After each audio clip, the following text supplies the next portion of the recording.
Hello, everybody, and welcome to the Tardis Zone live on this Monday evening. And of course, as soon as I start the stream, Ted has to start crying. I hope everybody is doing well out there. Of course, there's things happening around the world right now, and some people have lost their shit. To be quite honest. Yeah, I don't know. Countries, yeah, it's getting a bit out of hand. All the panic buying and rubbish, and Ted just has to start because he just it's still not going to make a difference if you give him his ball. He's still going to cry. We'll see. Right, we're just getting there. We're gonna have a bit of a panel tonight. It's going to be a range of topics tonight. We're not going to stick to one topic. We will just talk about different subjects. But I know there's a couple of subjects that a couple of me guests would like to bring up, so that's fine with me. So we will start getting the panel on. As soon as I've sent an email now to, well, it's taken its time, but I'm in the process of sending an email, and the email has sent. So we'll start getting their panel on. Right, so while we're waiting, we will do the usual shout outs. Told you it wasn't going to make a difference. Dutch Hoovian travels in time, unknown 289. Daniel is here as well. Charlotte is here. Derek, welcome. Austin Martin Bond 007 is here. Love the name. Dave is here as well. Welcome. Chris is here. Jump Top. CJ Campbell 37. Beam Me Up Lucas. Mr. CCDV is here as well. Rachel Mullins, Master Andrew is here as well. Crusader and Peter D.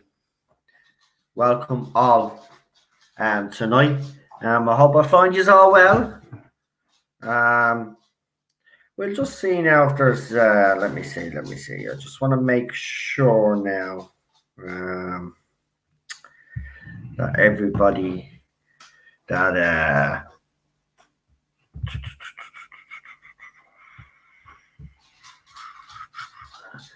Right, let me see. Sanctuary Geeks is here. Yeah, I have received your DM on Twitter. Yeah, when we get future panels up and running, we're going to be obviously reviewing a different range of shows. So there'll be plenty of panels we'll be going about and stuff. So yeah, we'll get as many people on as we actually can. But what was I going to say? We're just waiting on their panel right now. Suddenly Joy, Marie is here as well. Welcome. Yeah. So as I told you, said last night, there's been a couple of rumblings on Twitter.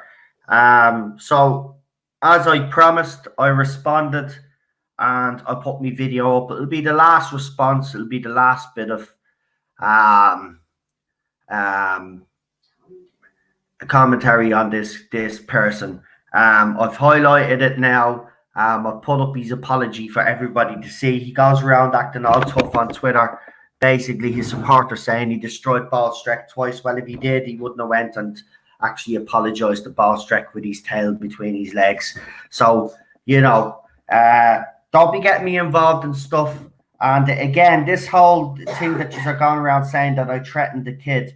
Well, I just want to say something first of all, right? If he is a kid, he's on YouTube and he's broke YouTube's terms and conditions because he's been receiving money. So you want to be very careful what you are saying, first of all. Second of all, I never threatened this person in question. Okay? I put the tweet up for everybody to see. I put it up on my community post when the incident happened or when I was accused of it. This issue has been dealt with. That person still wants to carry on to go around tell people that I bullied them and then use the fact that they're in their wheelchair to gain some sort of sympathy. Well, it's not going to work because people can see through what you're actually doing. The end of the day, right? You worked very closely with me and Ballstreck, and you stabbed Ballstreck in the back. When Pup came out and actually did that video on Ballstreck, instead of defending someone who actually helped your channel a lot, you decided to stay quiet. Now, for us older YouTubers, we've always said the one thing that we take very seriously is loyalty. And when someone goes and does something for your channel and then you stay quiet, and then a couple of months later, then you come out with a whole thread about how you turned against them because Ballstreck is racist, right? So don't be getting the facts all twisted here, right? The end of the day is those two idiots, Pup and that other gobshite that's actually bringing me into it. You don't know anything about what happened, so shut your mouth, yeah? Okay, the two of you shut your mouth now, right? I've exposed Pup as the little pussy that he actually is, right? He went crawling to Ballstreck with an apology, but keeps up this persona that he actually destroyed Ballstreck and his fans, saying, you didn't destroy anybody, he destroyed you, made you look like a foolish little kid. You went and you apologized to him. And because you've been picking on me, thank you, Ballstreck, for those actual tweets of his apology to show everybody that he is truly a little pussy. And all your little supporters are little pussies as well. And here's the thing, if you want to start some YouTube war, go ahead. I'm ready and waiting for you, okay? I do not give a crap. Listen, mate, there's one thing people should have told you, right? Ballstreck tolerates a lot of stuff. I just go after people, right? So if you're going to go after me and say things about me and slag me off because I broke down crying over a show that has been a big part of my life for all of my life, you've just proven to people that you're a vile piece of shit, right? You belittle people, fans like me who genuinely love TV shows. You're actually vile to some of your subscribers as well. Some of your posts are truly vile as well. Actually, if I was to do a whole video on certain posts that you've put up over the last few months, it truly is shocking. The latest one, you made a statement because apparently you found out on your Discord server that under 18 years of age people were sending you money. Now, you made a statement, fair enough, but here's the thing I'd ask you. Did you return that money back to those parents of those kids that were giving you the money? Because they would have needed some sort of bank account to give you the money. So if you're going to come after me and throw dirt at me, I'm going to throw it back. End of, right? It's as simple as that. You started this, I am going to finish it, and I will finish it, right? You might have more subscribers than me. You might have more, a lot more bigger mob than I am. But trust me, bigger YouTubers than you, bigger people that have come after me have fallen. So go for it, mate. I'm ready. I don't care anymore. I am ready. So I hope you enjoyed my video. If you didn't, check it out. I'll put the little pup in his place anyway. The thing that he needs to understand is that if he's going to mess with the adults, yeah, they're just going to chew you up and spit you back out again, you little twerp.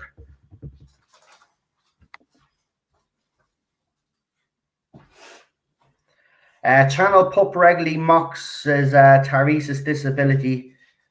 Even if his best friends, he does it publicly, and in my mind, it is a display of dominance. That's what it is. That's what it is. He dominates. Poor Tardis. Do you know what? At this stage, I've no ill feeling towards that little young fella. That young fella has been led astray by Pup. It's as simple as that, right? And he is. He thinks he's dominant, right? But when he comes up against someone like me or Ballstreck, his true colours actually show. All he is a little bully, a little pussy, right? And he picks on vulnerable people, you see.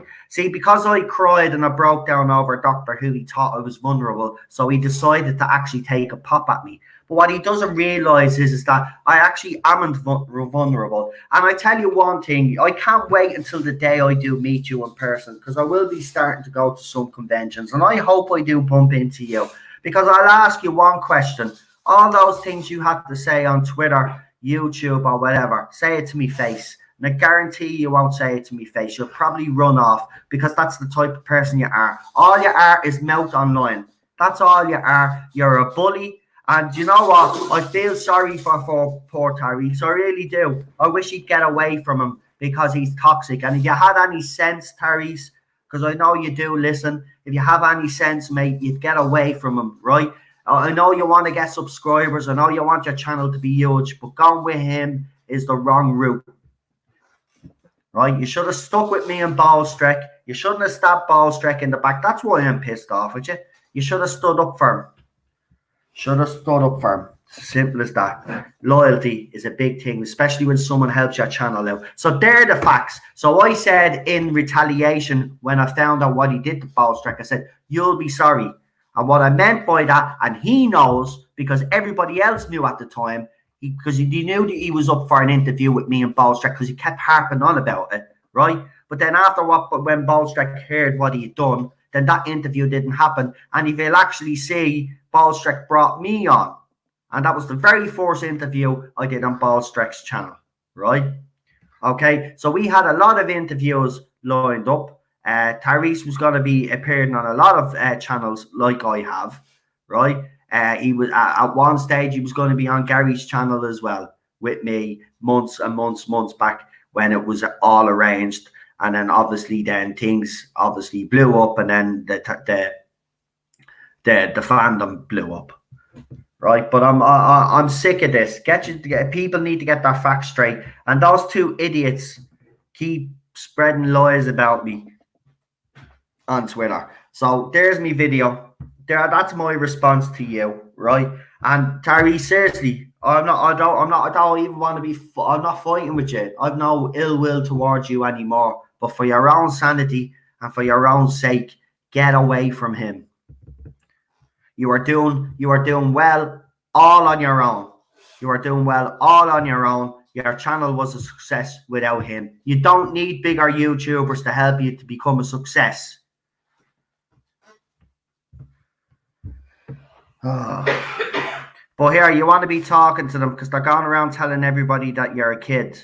And if that's the case, then your YouTube channel will be taken off you because you're receiving money. So you want to have a word with them and tell them to stop mentioning my name. Simple.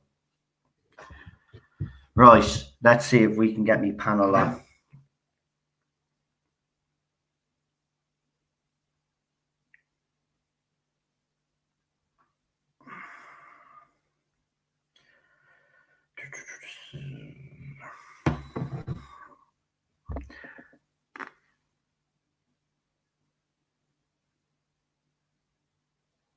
It's all right. I don't care if he wanted to apologize. See, the thing about it is he said that, but he did that live stream where he was taking the piss out of me with Channel Pup. It was actually the live stream that you were actually on with him. See, I downloaded it before he deleted it off the screen because while he was doing it, he actually had a picture up of me. Him and his mates were having a nice little slagging match about me. I actually took a screenshot of that. You rang in on I think you rang in on what was it? What's Skype? Then Channel Pup was on, and then there was another couple of YouTubers on. They were talking about other stuff as well, but you know, they were talking about me as well. And I know you didn't say anything. I know you didn't say anything bad in the stream, but still, you know what I mean? It kind of annoys me that people are getting involved in something that's nothing to do with them.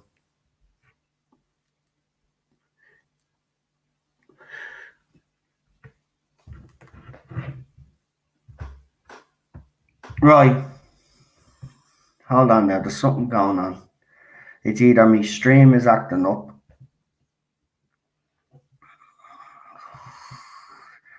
Where's Mr. CCDV says, I'm disabled US Army veteran. Babies that use their disability to get away with being cruel makes me angry. Make him pay for being a crybaby. Exactly. And this is what I hate. And I'm saying it out straight. I actually think it is shameful. And to use that I are picking, and the tweets as well that they're putting out, I are picking on someone with a disability. Well, sorry to let you break a bit of news to you, but I also have a disability. The difference is, right, is that I actually don't go on about it like Mr. CDV or Daniel or any other person that I know that follows me of disability. They don't make that the defining characteristic, right?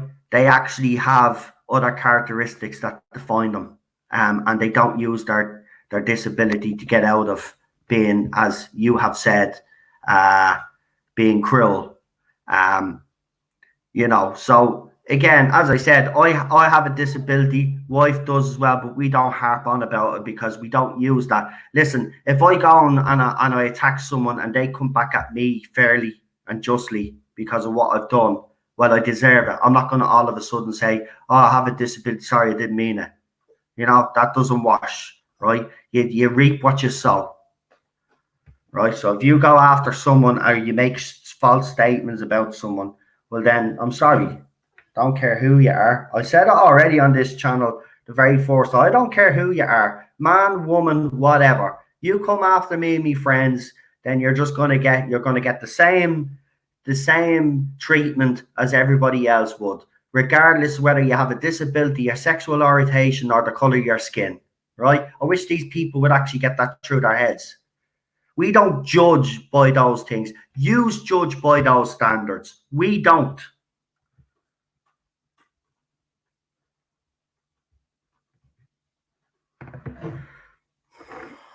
And thank you for the $5 super chat, Mr. CCDV.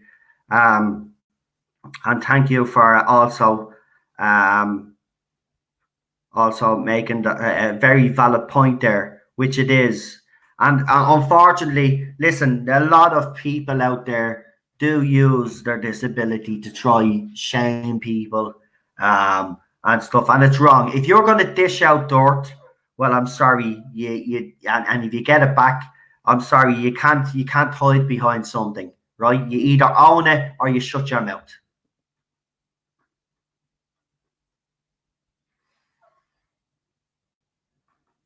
Yeah, no bad language in the chat. I know I'm kind of, well, I don't know if I've actually dropped that tonight. Have I dropped any F-bombs tonight? Or I don't think I have. But yeah, no bad language in the chat. By the way, let's not talk about those two YouTubers now anyway. It's done. I've done my video. I've said my piece. As far as I'm concerned, there is nothing else to this. I've done what I've done. I told him last night that I was going to do a response video. That's my response. He probably thought I forgot about it, but I didn't. I was just editing the video and I wanted to wait until today to drop it. So it's there. And Cheryl is there now, letting you all know. And see, there's Marie. I have a disability, but I don't go on about it. See, Marie, I didn't even know you had a disability because, again, as you said, you didn't go on about it. I actually didn't know that. You know what I mean? We don't go on about it because it's not the characteristic that defines us. But people that use it all the time, you even see some of them will use in their little videos as well, just to gain sympathy. I hate that crap. I hate it.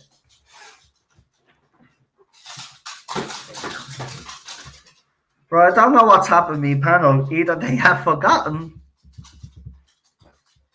And Jump Top says they have a disability. I know, it's actually, do you know what? It's actually quite, I was actually quite surprised the amount of people but that have a disability that follow me. But I mean, I didn't know. And that's the thing, because nobody, you know, I mean, not everybody, as I said, is going around telling people, oh, I'm disabled, you have to listen to me. You know, I might be a shitty person and call people out, but you have to feel sorry for me because I have a disability. Well, I have one. If I call someone out and I'm wrong, yeah, and they come after me and the mob comes after me, I deserve it. I deserve it. Simple as that. Noel, could you please answer my question? I don't know what. Personal opinions on Joe Martin's incarnation. Joe Martin's incarnation of the Doctor. She did better in 15 minutes than Jodie Whittaker has done in 2 series. There you go. Oh, watch your partner. She's not pre-Hartnell. She's not pre-Hartnell. She can't be. It doesn't make sense. And if she is pre-Hartnell, well then Chris Chibnall better have an actual good reason and good plot and arc to actually show us, because it doesn't make sense.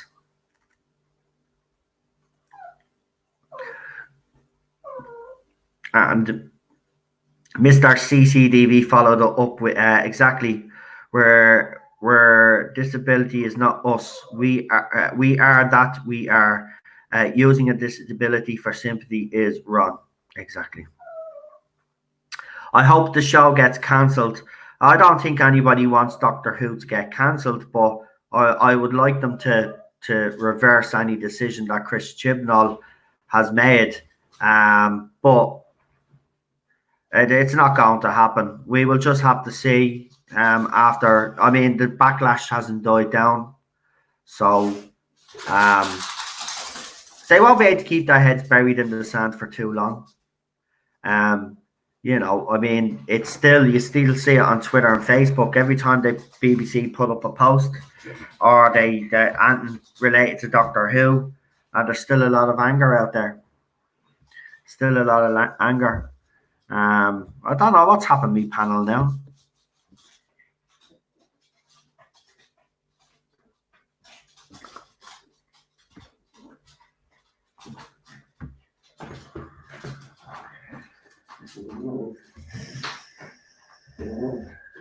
See, I dropped my phone again, and now there's another big crack across the screen, and yeah, it's I don't know, I must have done something to the mechanics inside the phone as well, because it's taken ages to load. There again, it's telling me I have to sign into Messenger. Oh, get away with you. Technology. Oh, it's a wonderful thing, isn't it? Stuart Bowers is here. Carl is here as well. And Sir Ritzenham, welcome. Nice to have you here. I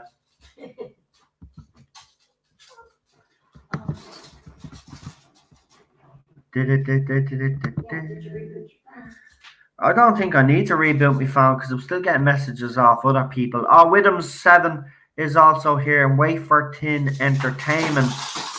Welcome. Welcome. Peter D also here as well. And Colin is here. Welcome, guys. Just seeing our names there. And Ben. Welcome all. Hold on. There must have been either I've got me wires crossed.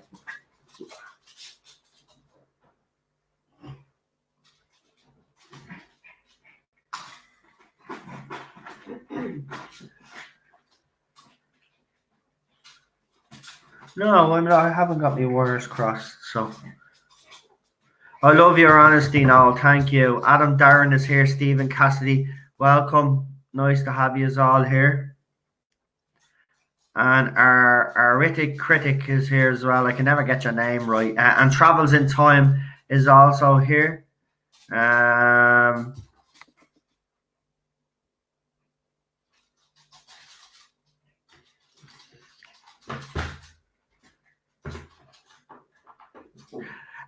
Doctor Who won't be affected by the coronavirus as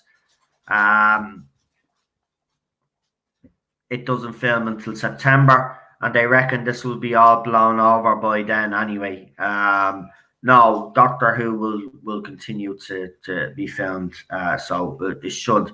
We'll find out anyway. If it gets too bad, there'll be an announcement, but as far as I know, it's still going ahead. Filming is still going ahead because it's not until September. So we'll just have to wait. Yeah, myself and Cheryl haven't self-isolated yet. We're just waiting now on the government basically to kind of make the announcement. We haven't panic bought or anything, but we have bought extra stuff just in case, because me and Cheryl, as I said, we have underlying medical conditions, so we're at high risk. So we will have to self-isolate at some stage. So, I mean, we haven't went out and bought packets and packets and packets of toilet roll. We still buy the normal packets that we buy a week. You know what I mean? Nothing's changed in that regard. We have our hand soaps. We always buy hand soaps anyway. We have Dettol soap. We already had all that stuff. So, I mean, we're not worried about any of that. But I think it is funny that there's a lot of people out there buying up all the toilet roll, buying up all these kind of essentials. Like, slow down, folks. It's like, you know, people. I'm not saying people should be worried. Of course, you should be worried, and of course, you should make preparations. But all this panic buying, right, buying of food and all, you're going to end up having to throw most of it away. You're going to end up having to throw most of it away. So what you're doing basically is you're wasting food. So just go out and do your normal shopping the way you normally do your shopping, right? And get your normal stuff. Yes, if you want to pick up an extra few items because you want to think ahead, then add an extra few items to your shopping list each week, whatever it is, right? But you don't need to be buying in bulk. These idiots buying like 40 bloody bales of toilet paper. It doesn't give you the shits. You idiots. There's not no Atten. Doesn't give you the shits. What are you getting all that toilet roll for? Like, think of the old age pensioners, right? That, you know, that wouldn't, yeah, they're worried, but, you know, they're still trying to get up early in the morning. You know, they go to do their shopping. And then when they go to the shop, then they find that the essentials that they need are not there because fucking idiots out there have decided, oh, well, we're going to buy in bulk. Listen, I'm not saying you shouldn't be worried. Yes, you should be, and you should be concerned. But until the government says panic, it's time to panic, then you bloody panic, right? Jesus Christ, man. And it's ridiculous. You see photographs of shopping shelves empty. It's just, seriously, I thought in Ireland, like, all the beer, now, in fairness, I thought that'd be the first to go. But no, even in Ireland now, they've started to lose their shit. Toilet roll, hand sanitizer, bloody hand soap. What else? What else? Milk, bread, feckin' cigarette with Irish people, definitely cigarettes. Like, come on, folks. You need to kind of all relax. Relax those. Relax, relax, relax.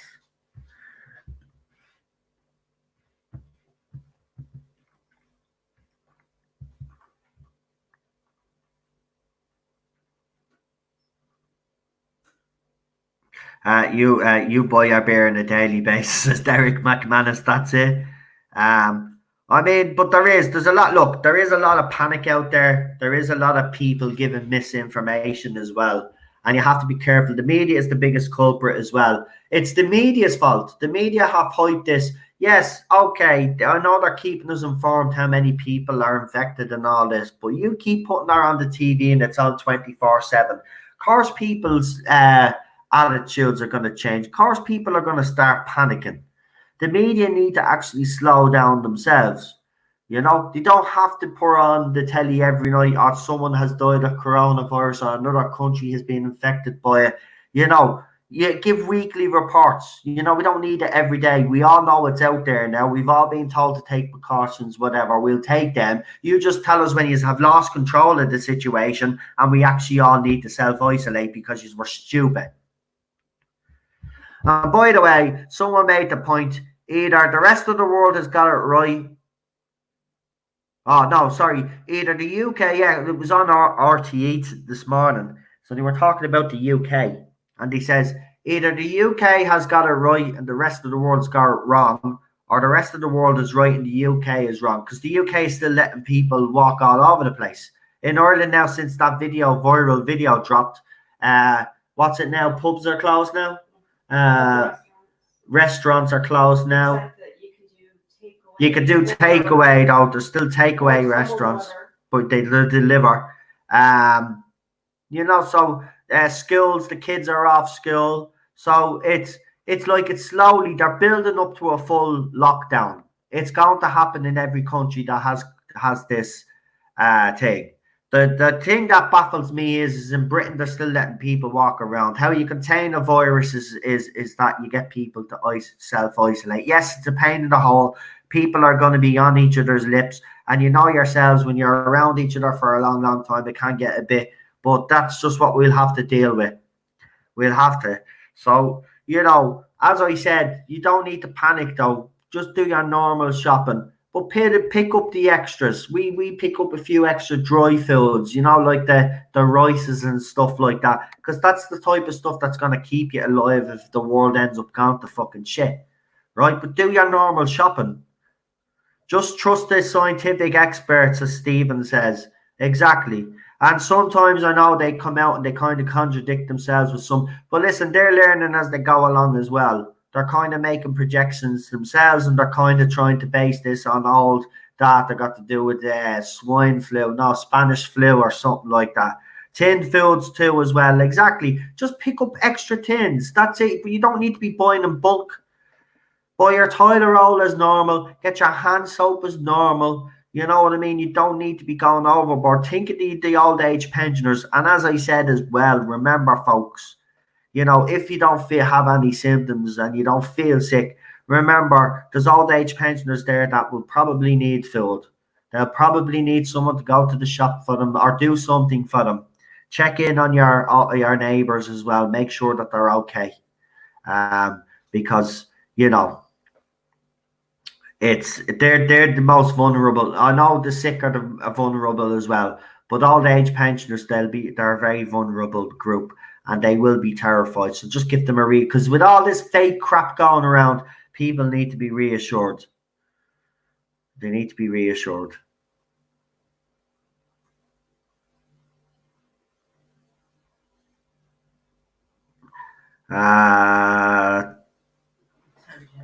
Who else have we got? We got Bad Wolf 66. Is everything all right, babe? Yeah, he's probably rolled his volume. Oh. Oh no, it's right here. Ben is here. Maxo Marx is here. And R.I.P. Doctor Who is here as well. Welcome. I see some people in the chat are actually saying about China. Listen, I brought this up and Cheryl just made the point. Listen, just be careful what you say, because people will think that you're a racist. And you know what? I laughed. I'm sick of this, right? At the end of the day, this is China's fault, right? And that's not a racist statement. That is a fact, okay? This is China's fault, all right? So as I said, after this blows over, we'll see how many people die because of China's incompetence, right? But I think the world leaders should get together now and start telling China to get their act together, right? It's as simple as that. It's not a racist thing. It's the fact, right? That virus came from that country, right? Number one, I want to know where it came from. Did it come from a lab, or did it come from that fish market that they say, right? So I want to know, right? I have a right to know, okay? I could bloody die, right? That's the reality of the situation if this gets out of hand, okay? So it's not a racist statement, right? At the end of the day, these bastards, right, are responsible for a lot of outbreaks, and we've never done anything to fucking come down hard on them, right? And it's about time we did this time, right? You either clean your country up, get your standards up to fucking scratch, right? Or they shouldn't be allowed bloody fucking have laboratories or have nuclear power plants, because they clearly haven't got a bloody clue and are incompetent. I could go one step further, but I won't. The Chinese people need to be putting pressure on their government now, right? I'm sick of this crap. And that goes wrong. Any virus or anything either comes from Africa, the continent of Africa, or it comes from bleeding China, right? Sick of it. Why should the rest of us have to suffer because a country can't get their act together? I mean, seriously, these politicians, I'm telling you now, when this all blows over and we see what the death toll is, right? You better come down hard on China. They must not get away with this. For years, we let them away with murder. And I don't mean literal murder. I mean, we've let them away with things that they should have been pulled up on. Why is it all right for China to do certain things, but other countries would be pulled out for it or pulled up for it?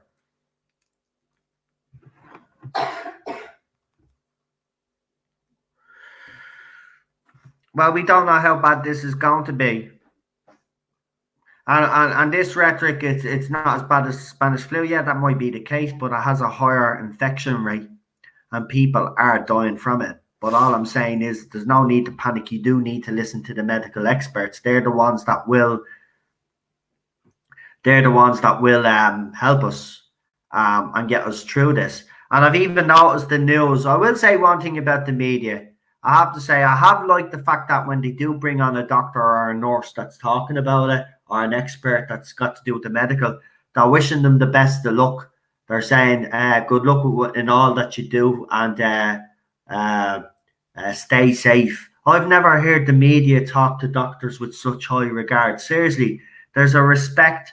And I want to say to all those doctors, nurses, and all those medical experts that are out there right now fighting this on their behalf, they're on the front line right now. So remember, a lot of these doctors and nurses and stuff, whether we like to admit it or not, there will be death tolls among the experts as well. And this is the reality of the situation. This is why I'm so mad at the world right now, that nobody is actually pulling China up. Everybody's praising China. They're praying how fast they dealt with this situation. No, they didn't. They waited 2 weeks. They waited 2 weeks before they said anything. I don't give a shit if it's allegedly. They can take down. I don't care. Right, 2 months, whatever it is. I don't give a shit. Allegedly, not allegedly. I don't care. The Chinese can pull down me stream. I'm calling. Yeah. That's it, Ted. You give out to those Chinese. Seriously, I'm sick of it. Everybody needs to get their act together. Chinese getting credit for this. Feck off. We're in this state because of yous. Right? The most heartwarming thing that I seen was in Italy or France, where people are in self-isolation. I think it's Italy. And they were all hanging out their windows and they were all singing the song. The whole neighborhood was singing together. Right? Do you know what though? I will say one thing. Right now it is gone to a bit of shit, right? But you look at things like that and you can see how great humanity can be, right? You can see the little things they're doing to keep themselves from going crazy. And there is beautiful stories out there, and it's great. But I'm sorry, China, something has to be done. I tell you, if I was leader of my country right now, I would be asking the Chinese, what the fuck? Oh, no problem.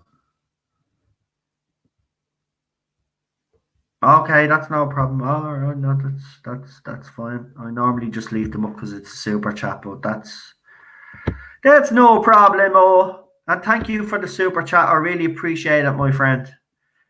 There you go.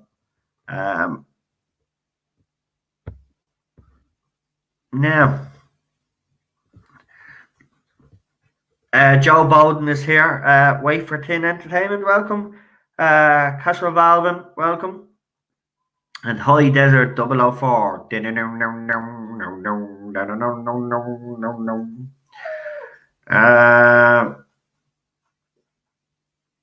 Yeah, I mean, look, don't get me wrong. I've seen the behaviour of Irish people here, and they don't seem to be taking it seriously.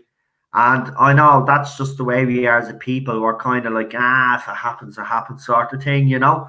But I'm sorry, this is a real. As I said, this is a real threat. It's just we're not at panic stations yet, and all this panic buying is what I'm actually talking about. It's just ridiculous. Just go about your normal lives until the governments or the experts say you need to stay indoors. And anyway, modern technology today, you can order your food online. This is why I say as well, if you have elderly neighbours, you could also order their shopping online for them and have it delivered for them, so they're not actually leaving their house either. Anything that you could do. And panic buying is so dumb. We were supposed to have a panel. I don't know what's happened. I don't know if something has popped up. Or I've got me wires crossed, but I don't think I have got me wires crossed. I don't know what's going on.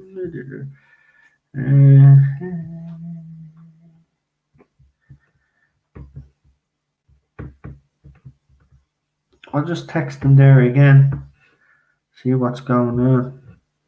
Someone brought up that maybe you should let me try to log in just to see if there's an issue with StreamYard, because you got a thing with Discord.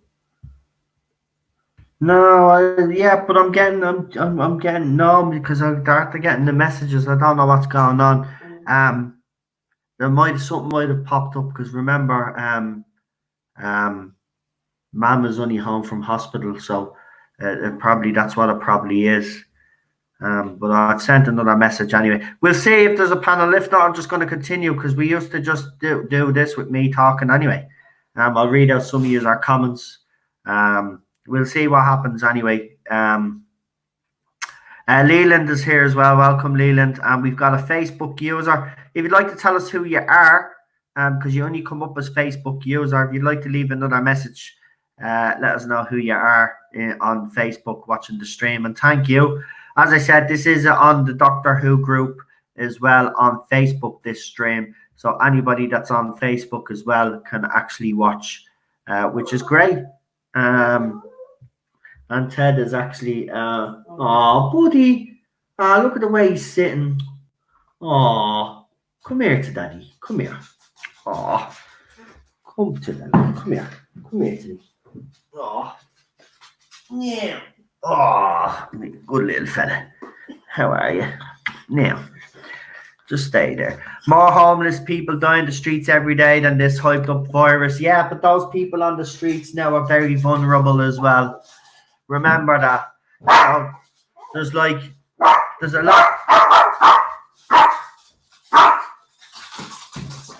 There's a lot of facets to this. Unfortunately, you've got the homeless, and then you've also got people that are living in hotels that are homeless that governments have put up in this country as well, and they're going to be in close proximity to other people as well. It's going to be very hard, especially for people that already live in hotels. You know, they already feel isolated. So could you imagine if they have to self-isolate in a hotel room as well? It's not bad being in an apartment or a house because you can walk to a different room if things get to you. You can go to a different room and just get out of the room if people are doing your head in. But if you're in a hotel room, you can't. You know, so there's a lot. But as I said, it is being hyped up by the media. But, you know, all this panic buying is ridiculous. It's absolutely ridiculous. Those people that are buying all that food, as I said, are going to end up having to throw most of that out. And it's such a shame. You know, they ought to be ashamed of themselves. You know, I mean, I just think it's ridiculous. We've done our normal shopping, as I said. We have added extra few things to the list, but nothing of major. As I said, the dry foods, canned foods, stuff like that. But nothing major. Do you know what I mean? When we're told by the government that we need to stock up, then we will go and stock up. Do you know what I mean?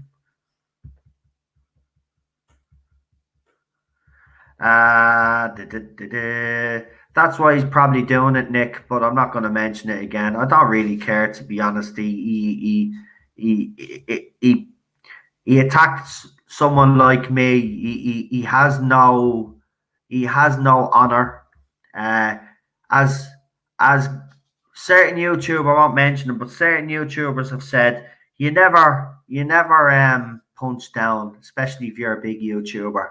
You never take on a small YouTuber because it makes you look like a knob. And that's what he's done with me. I always punch up. You know, I always punch above me weight because, you know, I won't punch down the little man. You know what I mean? Unless they obviously come after me, then I'm going to defend myself. Like I said, I always will do. So I don't really care. Look, if that's the reason, well, then he's a sad, pathetic little loser. You know, it doesn't seem to affect his revenue stream. He was at Disneyland recently anyway, so or wherever he was at. So,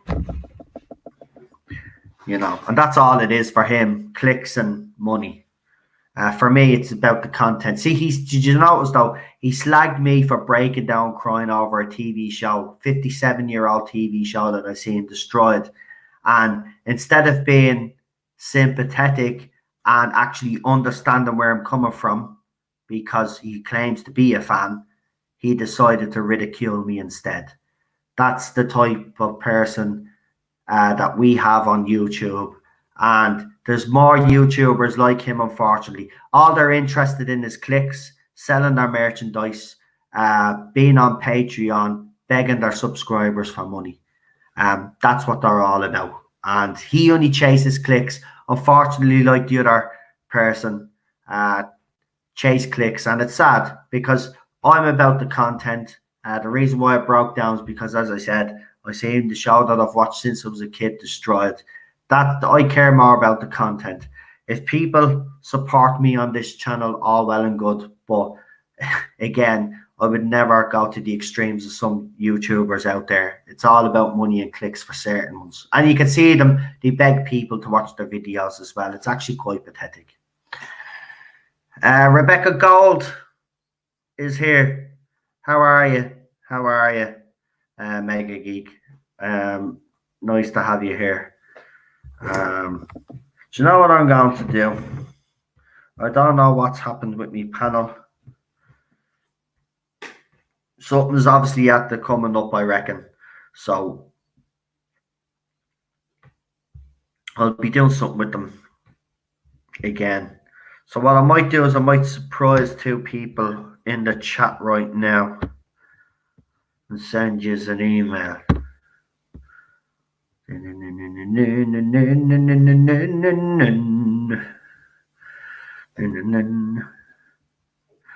So just check his our emails because you will get it now.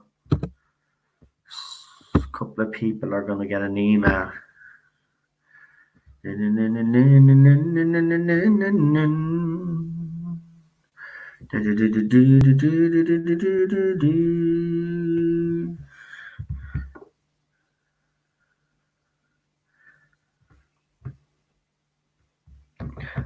coming on. I forgot that they had to go out somewhere. I'm an idiot. But I have sent actually, do you know what? We'll have a full panel tonight.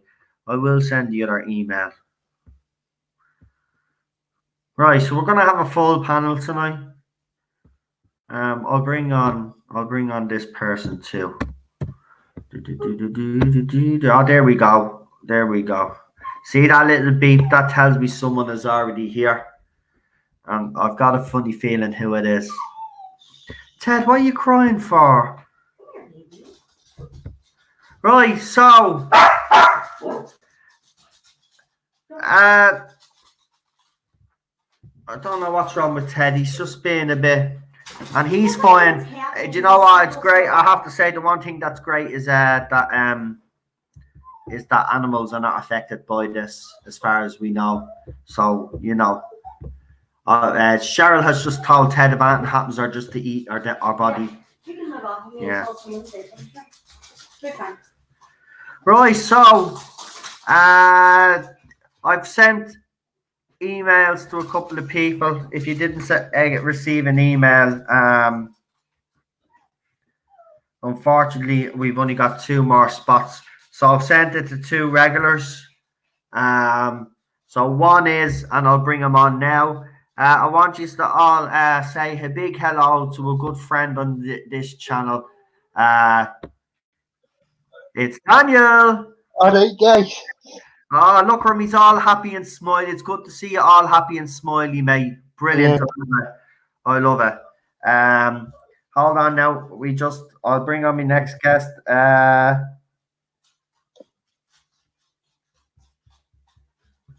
just want to make sure that we got. Right, now listen, we're going to be talking a range of topics, but because obviously the thing that's in it, it's killed.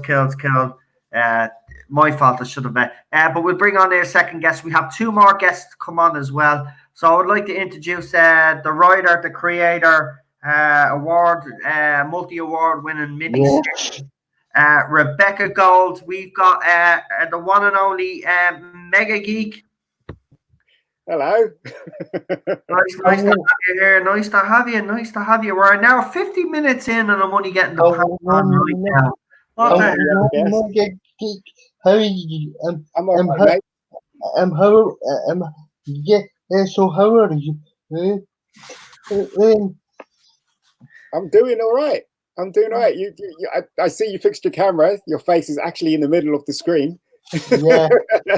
Do you remember when you started off? Your head was like down the bottom. I was like, "Where's? I can't Oh, see your face." Jesus.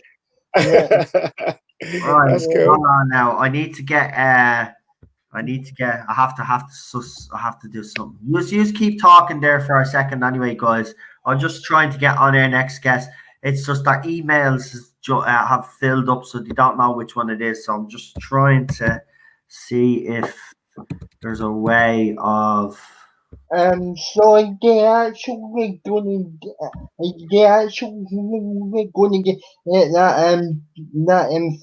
that 30-second trailer Yeah, on it. I just spoke to a guy, CGI guy. Yeah. So I've just opened dialogue with him. So fingers crossed that he'll be pumped up to do it. And then when if he says yes, then we're gonna go out and film something. But I have to cast someone to play the Doctor first before I do the 30-second trailer. Then when I do the 30-second trailer, then hopefully it will entice people to contribute some money towards it, which I'm hoping. Yeah. So yeah, it all sounds it's all going well. I've yet to write the script though. Yeah. I'm pretty scared. I'm gonna send it to everyone. I'm gonna send it to Noel when I'm done as well, because Yeah, you get and send them us for copy because I enjoyed actually and I'd have been read through the Rebecca old one, so send me your copy as well. And yeah, I will. No, Guys, definitely. This is a quick question. Mm. Does anybody know how to send a StreamYard link to Messenger? Yeah. You just copy the link at the top and then you blast it into Messenger. Cheryl, I need you. Okay, text him back. I know. Cheryl is gonna. I don't do anything. You still talk from over the couch. Right, I You need. talk from somewhere else. All right, I need you to send this link to. Oh, you fat bastard! Oh, he's not eating that. Come on, woman. Yeah, move. Come here. Move. All right, yeah, For the yeah. record, I'm calling Ted a fat bastard. Right, I know. Yeah, just in case. Then. Well, she wouldn't. Yeah, anyway. Somebody's who's saying they want Katie Sheridan in it. Travels in time. She's if you live in England, she's in an advert on TV called Lawyers for You. So she's in that advert basically, which made me laugh when I saw it today. The search bar. That's the link. Hold on a second. I'm gonna mute our microphone. Sorry. Lawrence Fox as the Doctor. I don't think he'll do it somehow. I think he's in trouble with the BBC. He's in trouble with a lot of people because of what he said about the feminist agenda in TV shows. But he had a point. No. He did. Yeah, he did. He had a great point, but you know, obviously those people are running the BBC, so they don't want to hear that, do they? So no, but you know, there you go. I guess. How's it going with you, Daniel? Yeah, not bad. I mean, I mean, when you could audio a snail where it was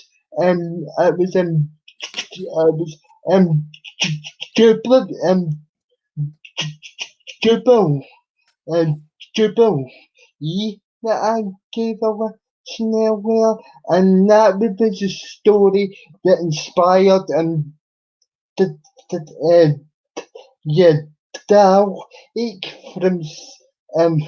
from series one. That was the inspiration behind it. Yeah. So what's the deal with this guy taking the piss out of Noel on Twitter? By the way, he's just a bit of a upside. He just has a go at everybody. He does. Oh, Charles as the Doctor. I think he's. oh, I think he's in another franchise, mate. Yeah, Charles, just listening to you there, we just what's the story with this guy? I just what the hell? Brilliant, yeah. He's just look, his channel's not doing well. He's got a lot of subscribers, but his videos, he's not doing well, and he's looking for some attention. So I gave him some. You know, you're not going to look at the end of the day, you know me, I don't really give a shit if people have a go at me, but it's just him. He is a vile piece of, I won't go too far, but just me video, I think my video should finish this whole argument anyway. Yeah. And if it doesn't, more fool him. I hope he does reply, because he's an idiot. Only idiots like him would reply after being basically made a show off. I mean, he's gone around telling everybody that he basically, and his supporters, that he wrecked Ballstrek. No, you didn't. I proved that. I actually showed that you were so pussy that you went and you apologized to Ballstrek. So don't be going around telling. And by the way, if you read it, he actually says that he agrees with everything that Ballstrek actually says. Did you all see that in the video? He actually said he agrees with Ballstrek. So he's a shill. He's a sellout. He'll only blow where the wind goes to get clicks. Yeah, does seem that way. Well, yeah, this fan film. So, fellas, I wanted to get you on anyway. We do have 2 other guests coming. We have sent the link this time now. I think the link, you did say you sent the link, didn't you? Yeah, I sent it to Andy. Okay. We sent you the link, guys. Hold on. There. No, they have it. Yeah, Right, grand. Right. What was I going to say? Yeah, so just before we get our other guests on, just fill us in on the latest. What is happening right now? Okay, right. So basically, I've written a 30-second teaser trailer for this fan film, Right. and I'm talking to a CGI guy, who could do the effects in that trailer. We have to shoot it physically as well, so it's not going to be all CGI. But the 2 main problems, if this guy comes on board, that's great. But the 2 main problems I've got is, actually, the one main problem I've got is casting the Doctor. So I'm going to be looking for. I've got a choice for the Doctor, actually, and it's a honest, genuine choice. Do you ever hear what's his name? Now, I know he's a fan of Jodie Whittaker, but I do like his version of the Doctor. He's a kid. Well, he's in his 20s now. He's Dominic. What's his name? Dominic G something. He's like Richard Ayoade. Kind of a Doctor. He does his own little Doctor Who series. He would. Oh yeah, I know him. He actually messaged me, but I don't think. What I don't want to do is I don't want to have an actor that's from another fan film. I want to have an actor, that's good at acting, basically, and can bring the Doctor alive. So it's going to be.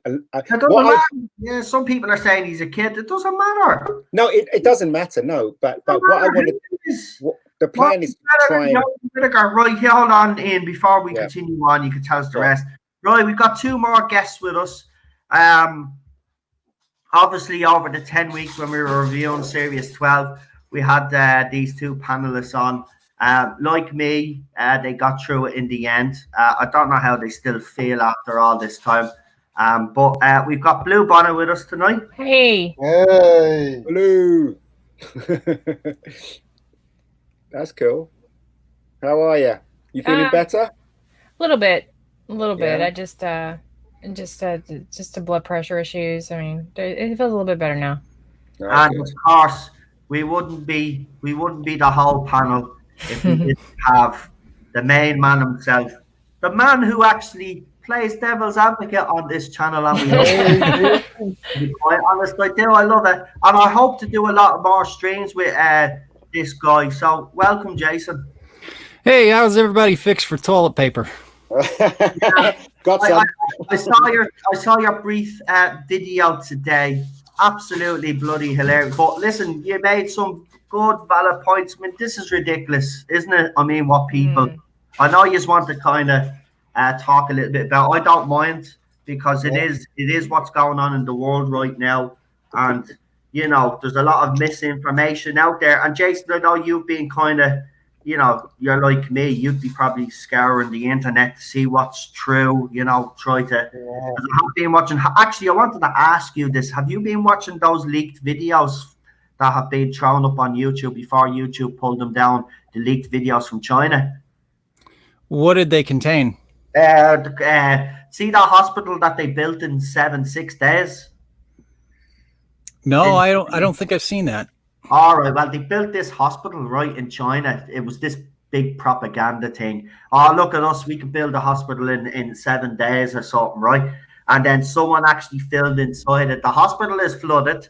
The foundations are absolutely wonky, right? And the walls don't come down all the way, so the water is getting in every time it rains. The thing was thrown, it's pathetic. It's actually falling apart, this hospital. And this was the hospital that they built for coronavirus victims. Listen, I know YouTube has this thing about coronavirus, saying coronavirus. I don't give a shit, right? If this stream ends up being taken down, I don't care. The object of this stream is obviously just to talk about a few of the things that are actually happening. And listen, the people are just being fucking idiots out there. Yeah, exactly. But Tyler, it doesn't even look. Has anybody even read up about the coronavirus? It doesn't even give you diarrhea. So don't even get the point. Well, don't get it. There? Wait a minute. I think basically the reason why they're buying all the toilet rolls is because they think that, you know, everything's going to run out, so they're going to stock up for Armageddon or something like that. That's probably why they're doing it. I think there's a more sinister thing. I think they're actually trying to resell this stuff, and I think that's why a lot of people are buying up. Wow. I mean, that makes sense. It's just really cynical, I guess. But it's already started happening. People have already been caught doing it. So hold on, you think it's a conspiracy theory by the actual retailers themselves? No. I actually think it's just a bunch of selfish assholes who want to make a buck off this. They're just regular people that just like they're buying up all the stuff and then they're reselling it. Trying to. They have already been caught doing it. Wow. Well, if that is happening, that is pathetic. You shouldn't be doing it, especially with it. Look, at the end there, what I said at the start of this stream was like, it is a serious issue, but it's getting out of hand with the media. I think the media have blown this out of proportion. They really do.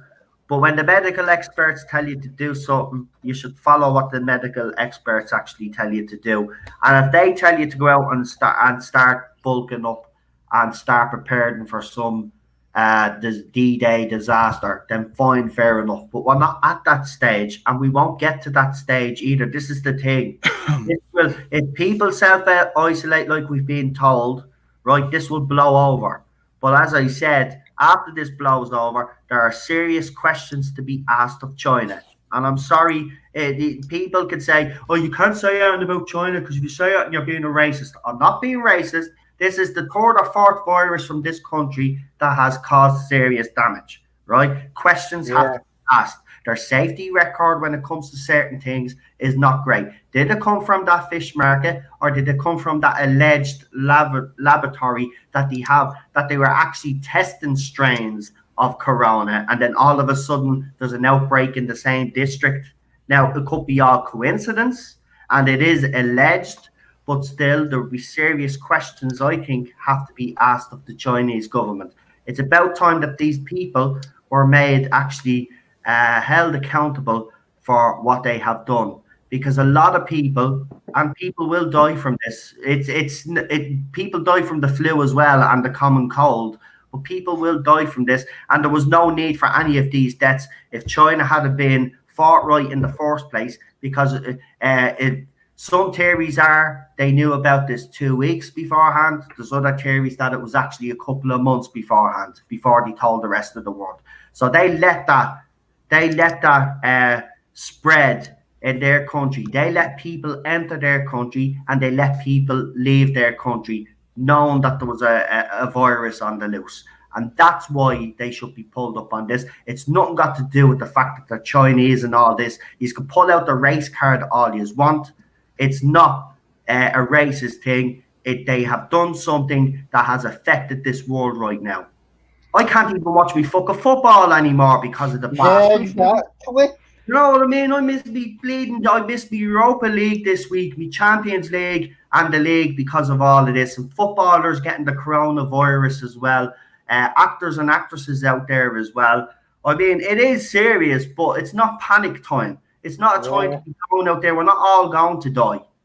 Well, what they need to be stressing, and they do in some circles. I think you have a lot of people that are getting mixed messages. On the one hand, you're being told, "Look, don't panic. This is, the symptoms can be mild to moderate if you're healthy." And on the other hand, you're being told this is a very grave, dire situation and needs to be taken very seriously. Yeah. It's deadly. So you have the public being told two different things, probably internationally. I don't know what they're telling you in Ireland. I don't know what they're telling you in the UK.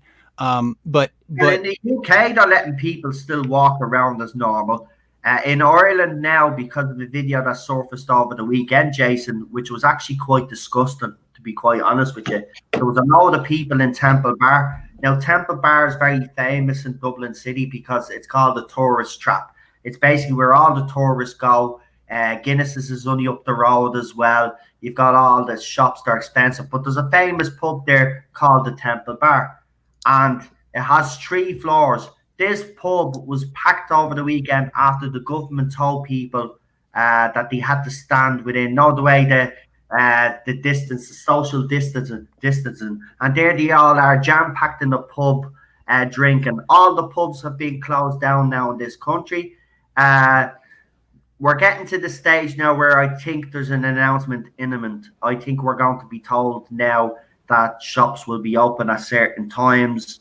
You'll only be allowed to go to shop. We will be restricted. We're getting to that stage here. But in the UK, they're still walking about. And people are saying, and this was a quote from an Irish journalist this morning, either the rest of the world has got it wrong and the UK has got it right, or the UK has got it wrong and the rest of the world's got it right, because the UK is doing something completely different to the rest of the world. They're still letting people walk all over. There's hardly any restrictions. In Ireland, there's already restrictions. The kids are off school now. As I said, the pubs have been closed down thanks to those fucking idiots that ruined it for everybody. Yeah. Now I can't even have a fucking pint now. Thanks.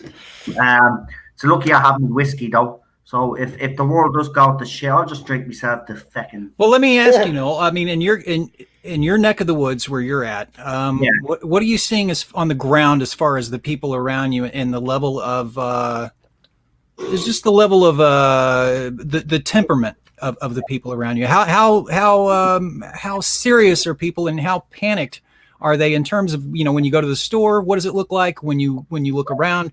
How are people? What's the mood?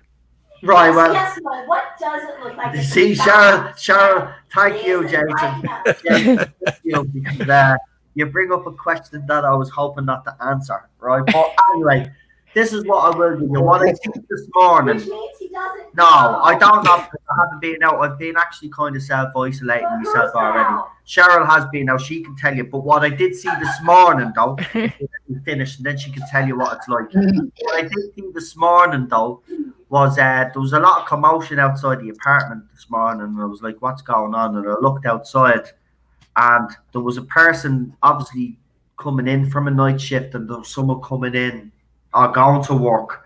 And you could see them when they were coming down, they had to walk down the same. One had to walk up the stairs and one had to walk down the stairs. And you could see they didn't want to pass each other. And it was like the most awkward thing. The most awkward thing I've ever seen. Now, I did go to the shop a few days back and it wasn't that bad. Some of the shelves were still stocked up. We actually had toilet roll. But Cheryl has said since then the toilet roll is gone. What are people actually like outside now? Are they? It's weird because as an American, I'd say Dublin is a lot like New York City, like Manhattan proper, and it's real busy and stuff. But people are still friendly. Don't get me wrong. If you're in their way, they will shoulder knock you to the ground and not move. That's not an issue. But walking around now, definitely tons less people, and people, what I've seen for the most part, except when they're queuing, are doing the social distancing. I had to actually let somebody know at the shop today that I was in the queue because she wasn't sure what's going on. I'm like, yeah, I'm not going to stand right next to someone else. So there's that. The shelves were mostly empty with ridiculous stuff. Did you see people clamoring? Did you see were there massive lines and were people clamoring to get food when you first the first day out when people were in a panic and this became a big deal maybe on your side?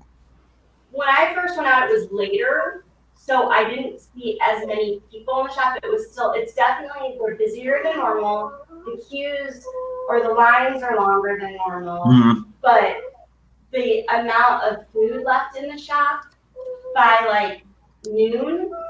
Good God. Sure, you have to get an expert this morning. It's like drunk shopping. Yeah. You have to get an expert this morning to let retailers know. Oh, the Retailers Association boss had to come on the radio this morning to reassure Irish people that there'd be enough food to get them through this. He said, we're stocked up for the next couple of months, right? And there was the thing that struck me about that statement, though. So you're stocked up for the next couple of months, but what happens if we actually all have to self-isolate for a year? Are you stocked up for the next year? A couple of months doesn't quite cut it here. We need to, but this is the thing. This is why I'm saying to people, like, we're not at the stage where we need to start going now. As I said, when me and Cheryl have done the shopping, or we do a shopping list, there's extra stuff put on it, but it's not overboard. It's not overboard. Like, we've bought normal tissue paper. Like, I'm not going to go out and buy like 20 bales of tissue because all of a sudden, like, everybody's buying 20 bales of tissue. So you don't need 20 bales of tissue. You don't get diarrhea from this thing at all. Yeah, it's a mild cold apparently. We won't know, and apparently some people don't even know that they have it. If that's true, right. You can have it up to 2 to 14 days before you'll even see symptoms. There you go. So I mean, as Jason said, this can get very, very, very serious very quickly. But the thing about it is, all this panic business is just not going to help. It's not going to help. It's not. You're just going to drive yourselves mad, and then apparently, then you will be told to self-isolate for a few months maybe, and then you will be worse. And there's going to be a lot of people out there that will suffer from cabin fever. Like, there's going to be a lot of, after this is even finished, there's going to be a lot of messed up relationships after this as well. A lot of divorce lawyers, being called. Yeah, I'm telling you, man, there's loads of different consequences to this. Another thing, we're all okay because we have roofs over our heads. Let's think about all the homeless people around the world now that aren't going to be sheltered from this, that are going to get it. And even the doctors and nurses that are fighting this, as I said earlier in the stream, some of them are going to get it, and unfortunately some of them are going to pass away like that doctor in China did. So, I mean, it is the misinformation, though. I mean, on one hand, the media is saying, oh, shit, the world's coming to an end. And then on the other hand, the experts are saying, no, it's all great, it's all good. And then the government's coming out then giving mixed messages. Like, nobody seems to know what this is why I think the confusion and the panic is set in, Jason. I think because there's so much, as you said earlier, so much misinformation out there, we don't know what the facts are. It's very slow to get out as well. Well, for me, how I keep informed is basically just to listen to and sort of sort through what the experts here in America, because I do see a few things abroad, but here in America, Anthony Fauci, I think is how you pronounce his name. He's a director of some other such. Some bigwig whatever. Anyway, this guy is an authority, and I take him at his word. But you kind of have to sort through and look and see where the information is consistent. I mean, I think what it is people are getting mixed signals. I think the information, if you look at it on the whole, it's not that it's inconsistent. It's just you're sending mixed signals to people. For instance, I think it's consistent to say, look, this can be a very dire and deadly disease. This can be a very deadly virus. But you have to put that in context.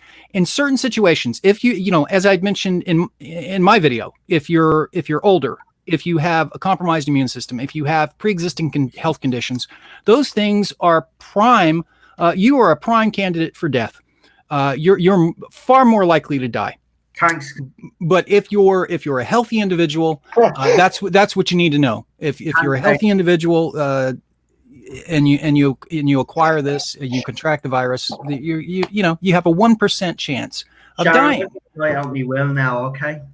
Well, I mean, let me just say though that most of the people you're right. I love your brutal honesty because you are right. I mean, me and Cheryl will have to self-isolate because we do have underlying medical conditions. Well, I mean, I say that, but let me back up for a minute. And also the comforting part is though that all the interviews that I've seen and I've looked up as many interviews as I can find with survivors of this, and quite a few of them are older. And I've of all the ones that I've seen, they're older. Most of them really don't say that they've had some real serious, severe symptoms. And I don't think they want to play up that part of it because it builds expectation that if you're older and you get this, it's going to be a hayride. It's going to be an easy experience. And I don't think they want to build in that expectation. But at the same time, I do think for older people, they have, you obviously have to be careful. If you're older or you have a compromised immune system, I would be scared. I would be fearful. I wouldn't panic. It's not going to serve anybody any. Yeah. No one's going to be served by panicking. You can't think straight if you're panicked. But certainly use your head. I would certainly be more cautious. I certainly would, as you were saying, I would stay out of harm's way if at all possible, because I wouldn't want to tempt fate. But my excuse is I'm a lazy bastard these last few months, so I don't get up until I stay up at all hours in the morning and don't get up until the evening. So I see me, I'll be fine when this hits its peak. I'll be fine because I don't go out. The only time I go out is when I need to and I really need to go out. So I'm fine. Cheryl, I'm just more worried about Cheryl. I don't care if I drop dead once she's okay. That's all that matters to me. But we'll care. I know, but it's grand. Cheryl will take me place on the channel. You'll be fine. I don't think either one of you are going anywhere. We're talking about people that generally, you're not 80 years old. You probably have some health issues, but we're talking about people that are. I know. So I think you guys will probably be fine. But if I'm not, I'll remember those last words that you said. What was that?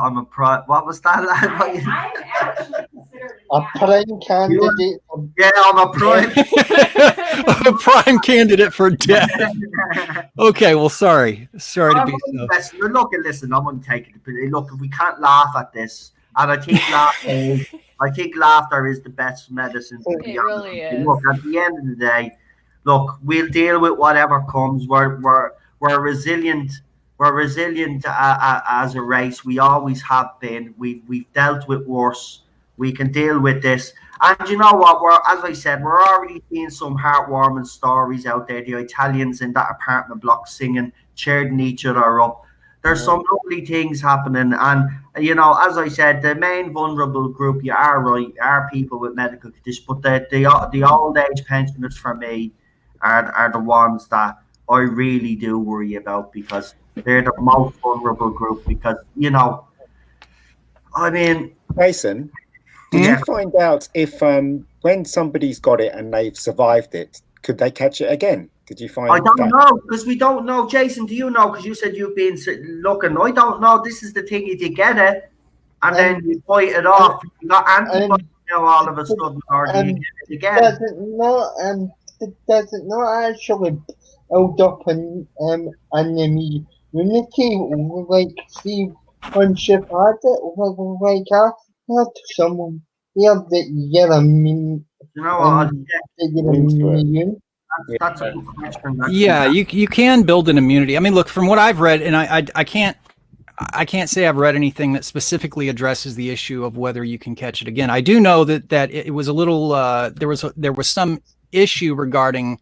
I did hear reports of, and this is in the media from experts saying that some of the people who had contracted the virus had tested negative, and then they tested positive again. Right. So I don't know what that implies. I mean, from all the individuals that I have, generally speaking, all the individuals who I've anecdotally who've contracted the virus and then tested negative have not become infected again. I mean, there were a couple I think there were one or two instances that I heard about, but whether or not that's the norm, I just don't.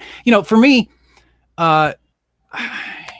it seemed like the media had blown this virus completely out of, I don't want to say out of proportion, but let's compare it to H1N1, right? H1N1, when that came about, swine flu, you had millions and millions of people who contracted that virus, from what I understand. And I'm not an expert on H1N1. I've been reading a lot about this, but I'm not an expert on that. But from what I understand, H1N1, there were thousands and thousands of deaths.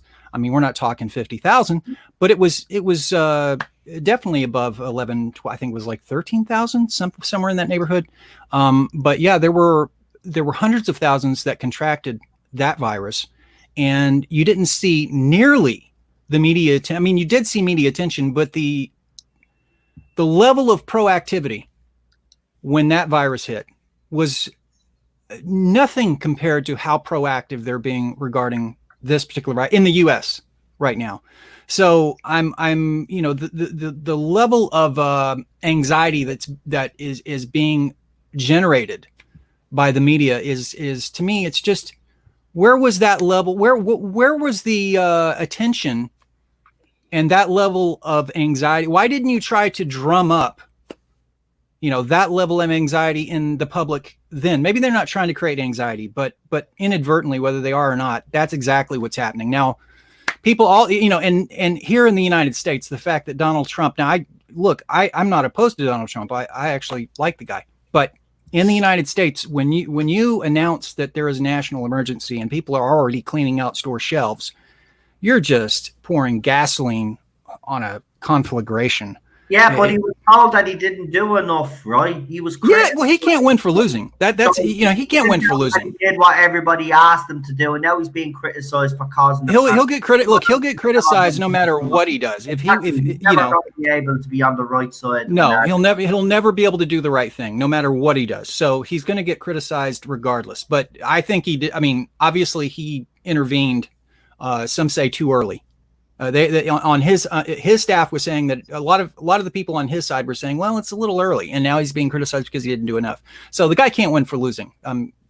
Boris was on today. He was. Oh, what was he at? Because he was live. He was live with two experts. He had the experts on again, did he? Yeah, he had experts. And then somebody asked him the question, "Are you going to shut down the schools?" And he didn't answer it. He just went round the houses and just stopped talking. He's not. I don't know. I think he's crazy, that guy. He's an idiot, right? I remember the scientist, right? But what annoys me about these experts that he has beside him, right? See, this is what's confused me as well. The medical experts are saying there's no need to panic, right? But it's very serious, right? Then it's like, 80% of the UK population may get this, but there's no need to panic. There's no need to and then and this is the whole thing with Boris Johnson. Just wash your hands for 20 seconds or sing the national anthem or something. Just sing happy birthday twice. Or sing happy birthday twice. And I was like, are you for real? Are you for real? You should be closing down schools right now. You should be closing down pubs right now. Listen, how do you stop a virus from spreading? You stop the movement of individuals. It's as simple as that. Yes, we're going to be put out. We are going to be put out. But at the end of the day, is it worth taking a risk with your life? Is it? Well, but the problem is that they panic people to getting out in bulk buying. I know. And what are they doing? They're getting in large groups of people. So it defeats the whole purpose. I'm going to get up. We'll see if there's any videos. See, because as I said, I don't really care if this stream stays up. Right? Well, what is the deal? You can't say coronavirus. Taken down because I did want to. A lot of people are getting their videos taken down because if you mention it, I don't have corona as part of me heading on my video, so we should be okay. But what's happening is YouTube is taking down videos related to it, because there's a lot of misinformation being fed out there according to them. So they're taking the misinformation videos away. They should So take down the mainstream media ones then. Exactly, because they're the ones that are causing all this panic. In other words, they don't want anyone thinking for themselves and talking amongst each other and coming to getting the truth out there. That's the problem. Exactly, because we'll see how long my video stays up. I did want to ask Mega Geek what it's looking like as far as the temperament of the people that you've seen in stores and store shelves on your end, your neck of the woods. It's funny you should ask that. Actually, this morning I went to the shops to buy stuff, and the fish counter, which is ages away from this huge store called Asda's, the queue for actually buying your stuff started from there. It was ridiculous. People were pushing people out the way just to get washing powder, and people were screaming at each other. It was ridiculous. I was just laughing. Actually, a lot of people were laughing with me because it was so ridiculous. These two people were fighting over washing powder.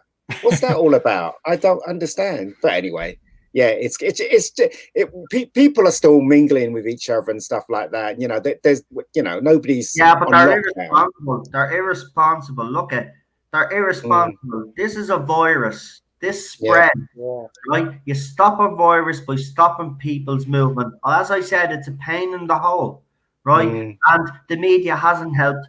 Blue Bonnet is right. They haven't helped. That's why there is people out there panicking. Of course, what did they expect? There's going to be people out there that can handle this, and that will always flip out. This is why you always have to be careful when you're putting the information out there, and you must always package it in a way that makes people think that you actually have a handle on it. What I've heard from Donald Trump, and I've even criticized him on some parts on this, right? What I've heard from him and his experts, and what I've heard from Boris Johnson and his experts, it's like you could see, by looking at these experts that they're uncomfortable. By looking at them as well, there's something they're not telling us. And I do believe there's something they're not telling us about this. And I don't know, maybe maybe it is worse than what we're being told, and they don't genuinely want to panic people. But I think we do have the right to know how bad this is. China's numbers just do not add up. Right. Well, that's the question. Do we really need to have the right to know? I mean, look what happened when they just put something out. People are kicking each other for washing powder. So imagine if they actually, put out the real deal. People are just going to be killing each other over washing powder. Well, look, do you know what I mean? I here's the thing. We've had these pandemics. We had one in 2009, like I said, with swine flu, and it was this is not. As I mentioned, this is not the end of the world. We'll get over this. Well, we didn't have the social distancing. We didn't have the events being shut down. We didn't have those things taking place when swine flu was at its peak. In fact, the Obama administration here in the United States simply didn't have that level of proactivity. And so what are we watching? Right, I'm going to show you this. So this is a leaked video from China that YouTube still haven't taken down, actually, which I'm surprised. So can you actually see that video? Yeah. It's a little blurry, but yeah. Okay, well, hold on. I'm going to big screen it, right? But hold on. And I'm going to put the volume on because, as I said, I don't really care about this stream. This is just to kind of help people through this and kind of, to let people know what we think. So I know it is a bit blurry because all these videos are obviously recorded on some sort of bad camera. Yeah. But here we go. I'll turn it down because we don't want it too high. Okay. 邻居们，你们看一看啊，冒着生命危险给你们拍的火照，他妈的好大！我操，牛逼的鬼一样的。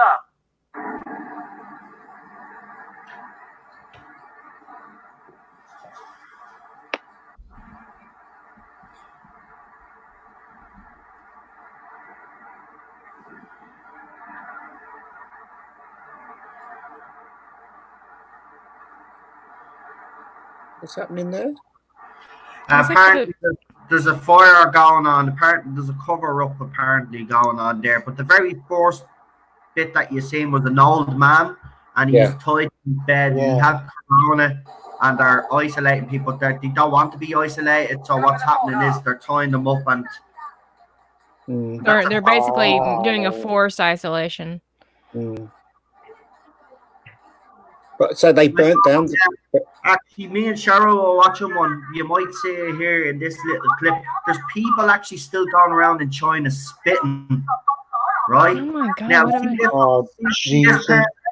now, see this person here, right? See the person that you just seen there with the red coat, right? So Yeah. there's a Yeah. lot of people in China, right? And they're basically working for the government, and they have their mask on. So basically, their job is if anybody doesn't have a mask on, they have to basically detain them until the police comes along. The police will then arrest that person for not wearing their mask or taking the proper precautions. Now, it got so bad that me and Cheryl actually watched the video where a woman was running away from one of these redcoats, and she actually jumped off a bridge into a river to get away from. Oh Now my God. they dragged her body out of the water. Now I don't know if she was alive or dead, but she didn't look too alive to me, to be honest with you. But this is how bad it is. So this is just footage that the Chinese media don't want you to see. If it is real, of course. Again, we don't know. This is saying this person has released 50, 80 videos or something, little 3-minute videos of stuff going on like this. Now, whether it's true or not, we don't know, but it does look very compelling. So I'll just finish the rest of it there and let you have a look.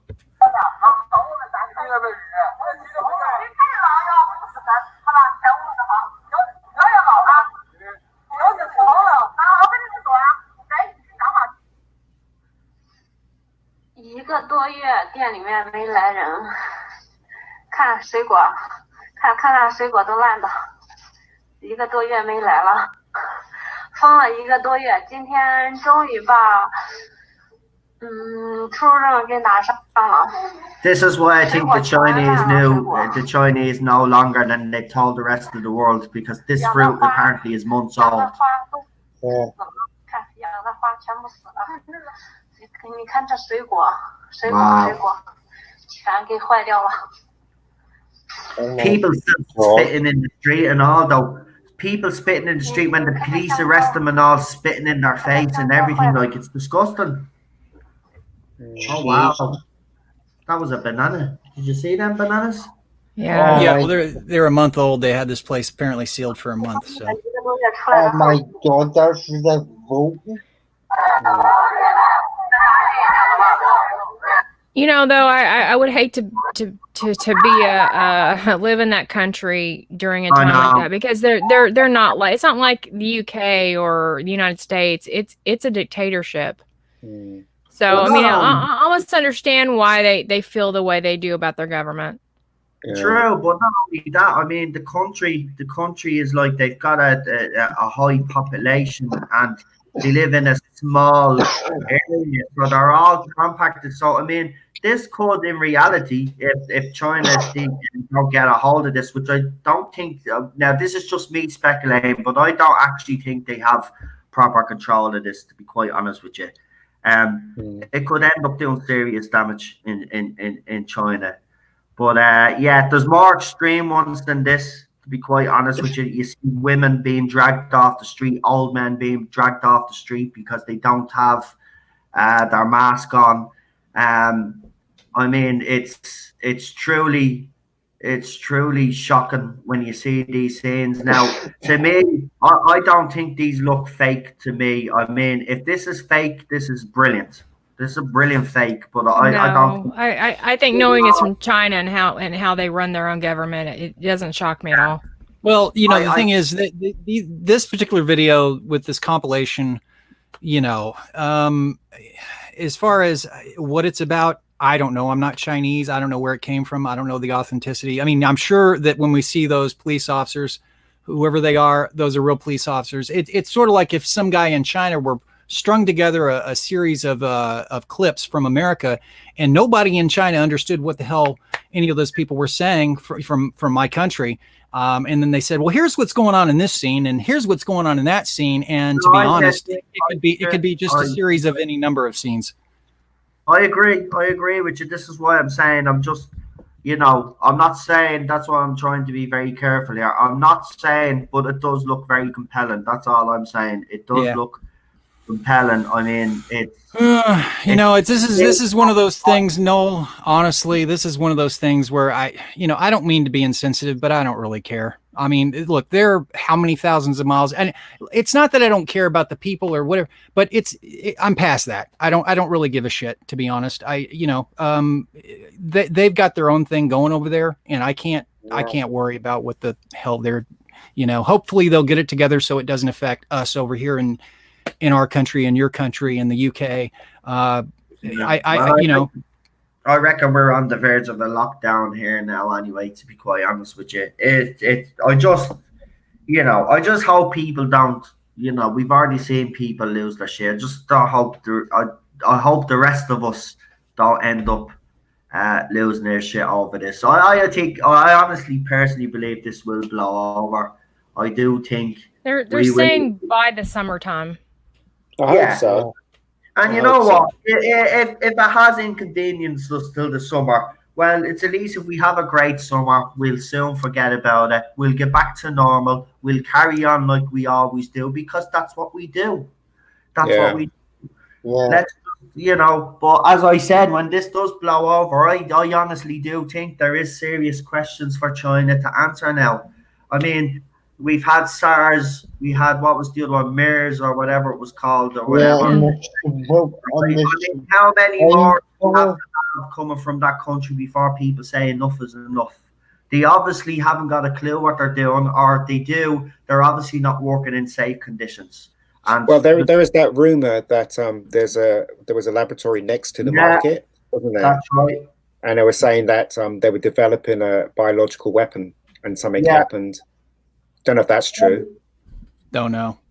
If you look at the rate it's spread, and if you think about it, the amount of countries that it's in now, I mean, if it was some sort of biological weapon, well, then you'd have to say it's pretty successful. Well, look, these kind of things. This is what gripes me. We went through, and I'm not saying this, obviously people are dying. Any death is one too many. You know what I'm saying? So any death as a result of this is one too many. I'm not being insensitive. I guess from my point of view, look.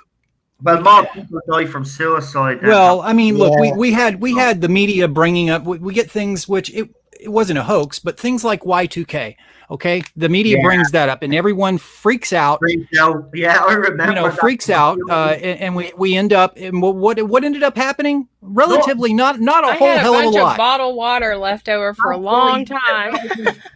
Planes were going to fall out of the sky. Air traffic control was going to lose. You know what I mean? Your computers were going to the computers couldn't handle having to reset and all this. It was madness. I remember. It was actually. I remember laughing through it all, because I remember there was experts out there telling everybody, listen, nothing's going to happen. But the media just kept going. And here was the experts, but nothing's going to happen. There'll be minor things that we'll have to do, but everyday life is going to go on. It's not going to be the end of the world. And what happened? The next day, nothing happened. Minor little things had to be adjusted, but nothing major. Planes didn't fall out of the sky. The world didn't bloody end. Oh, I was preparing to live in the caveman days. Right. I honestly thought. We kind of thought it. Yeah. I mean, I have to admit, so I think that's why I don't freak out about little things anymore. I thought we were headed for the Stone Age, because I thought this is it. This is it. Because look at these authors who wrote. I mean, you had books upon books upon books from these quote unquote authorities who were, informing people. So it's just ridiculous. So, you get kind of, I don't want to say desensitized, but, fool me once, shame on me. Fool me twice, or whatever it goes. I don't know. Yeah. Anyway. It's in that Fahrenheit 9/11. It's the George Bush quote. Yeah. So, onto the phone. Yeah. Somebody answer the phone. Mega Geek, you should know that tune. Do you remember that tune? Somebody answer the phone. No. Not remember that tune? I'll get it up later on for you. Okay. Just to remind you all. Yeah, it's a bit of a wreck the head tune after a while. But it's it's like answer the phone. It's got mad. It does a beepy phone thing. Not the way when a phone interferes with a computer. And it makes that weird sound. Yeah. Oh, yeah. Yeah, they used that weird sound and they made a tune out of it. Yeah. Fool me once, fool me twice. Are you death or paradise? Says Ben. Why not? Jason. Is Jason there? What's he going? Oh, they're probably on the phone doing something. Are they? Oh, right. Okay. Yeah, so we'll just Well, continue. sorry, there was a call that came in as kind of No worries. actually pertains to what we're talking about. Give me just a minute, guys. No worries. No problem. Go ahead. Understandable. There must be some sort of announcement. Is there going on? Is Trumpy I on don't know. See if he is on the telly. Right, Cheryl's going to check and see if Trumpy. What's he doing? What's he Making an doing? announcement. He's going to lock everything down, is he? Well, you know what? Somebody answer the phone. Yeah, we might as well just like You're loony. you know what? People are trending on Twitter. Okay, we're back. So coronavirus now, right? So this is live now. So the latest is coronavirus. France imposes a 15-day lockdown to stem the coronavirus outbreak. The total number of global cases has surpassed 180,000, including more than 7,000 fatalities. Over 77 patients have reported to have recovered. Get the latest updates from around the world, and then it has exactly how many in each country is actually infected. The UK has asked people to limit non-essential travel. You idiot! Just ground flights now, Boris. And to work from home. They're even asking kids to study at home. Listen, I'm just letting you know now. No kid is going to study during this. Well, Netflix is going to be happy, aren't they? Because everybody's watching Netflix, aren't they? Right. When they stay out. 3 hours ago, though, Greenland reported its first case of coronavirus. Greenland. It's up in Greenland now. Yes. Yeah. Greenland. Is the only place that's not affected? I'd say the Antarctic is probably the only place that's probably not affected now at this stage, to be quite honest with you. I think everywhere is now. But it was easy to contain this. After China told everybody, right? I know they still let people go for 2 months of flight, right? So you wouldn't be able to, you were still going to get cases. But what should have happened is each individual country then should have stopped flights going in and out and contain it in their country, and they would have got over it a lot quicker. But now we're looking at possibly months of self-isolation, because let's be honest, I don't think the governments have actually been really on top of this. It's the experts as well. I mean, I don't know. I'm not really convinced by these experts, to be quite honest. Well, here's the thing. All right, they're talking about self-isolation. The whole point of isolation, obviously, you don't want this to spread. Now, that's not because for healthy people this is so deadly. Okay, that's not because everyone's at risk of dying. It's basically because, look, you do have elderly people, and as we talked about, those who are immunocompromised and have other health issues. Those are the people who are greater risk. Even those people may not necessarily, a lot of them, I think it's going to be 85% of those people are going to survive. So we're not talking about, you have a 50-50 chance if you fall into that high risk category. So it's not like that. But the real issue here, the real danger is the real core of the issue revolves around the more people that you have that are sick in a shorter amount of time, you run the risk of overloading what hospitals are capable of dealing with, and that is where the danger comes in, because you'll have if you don't slow down the spread, you're going to have people that are going to become infected that need medical help. If you have too many of those people at one time, those people flood the emergency rooms or flood hospitals. There's not enough beds.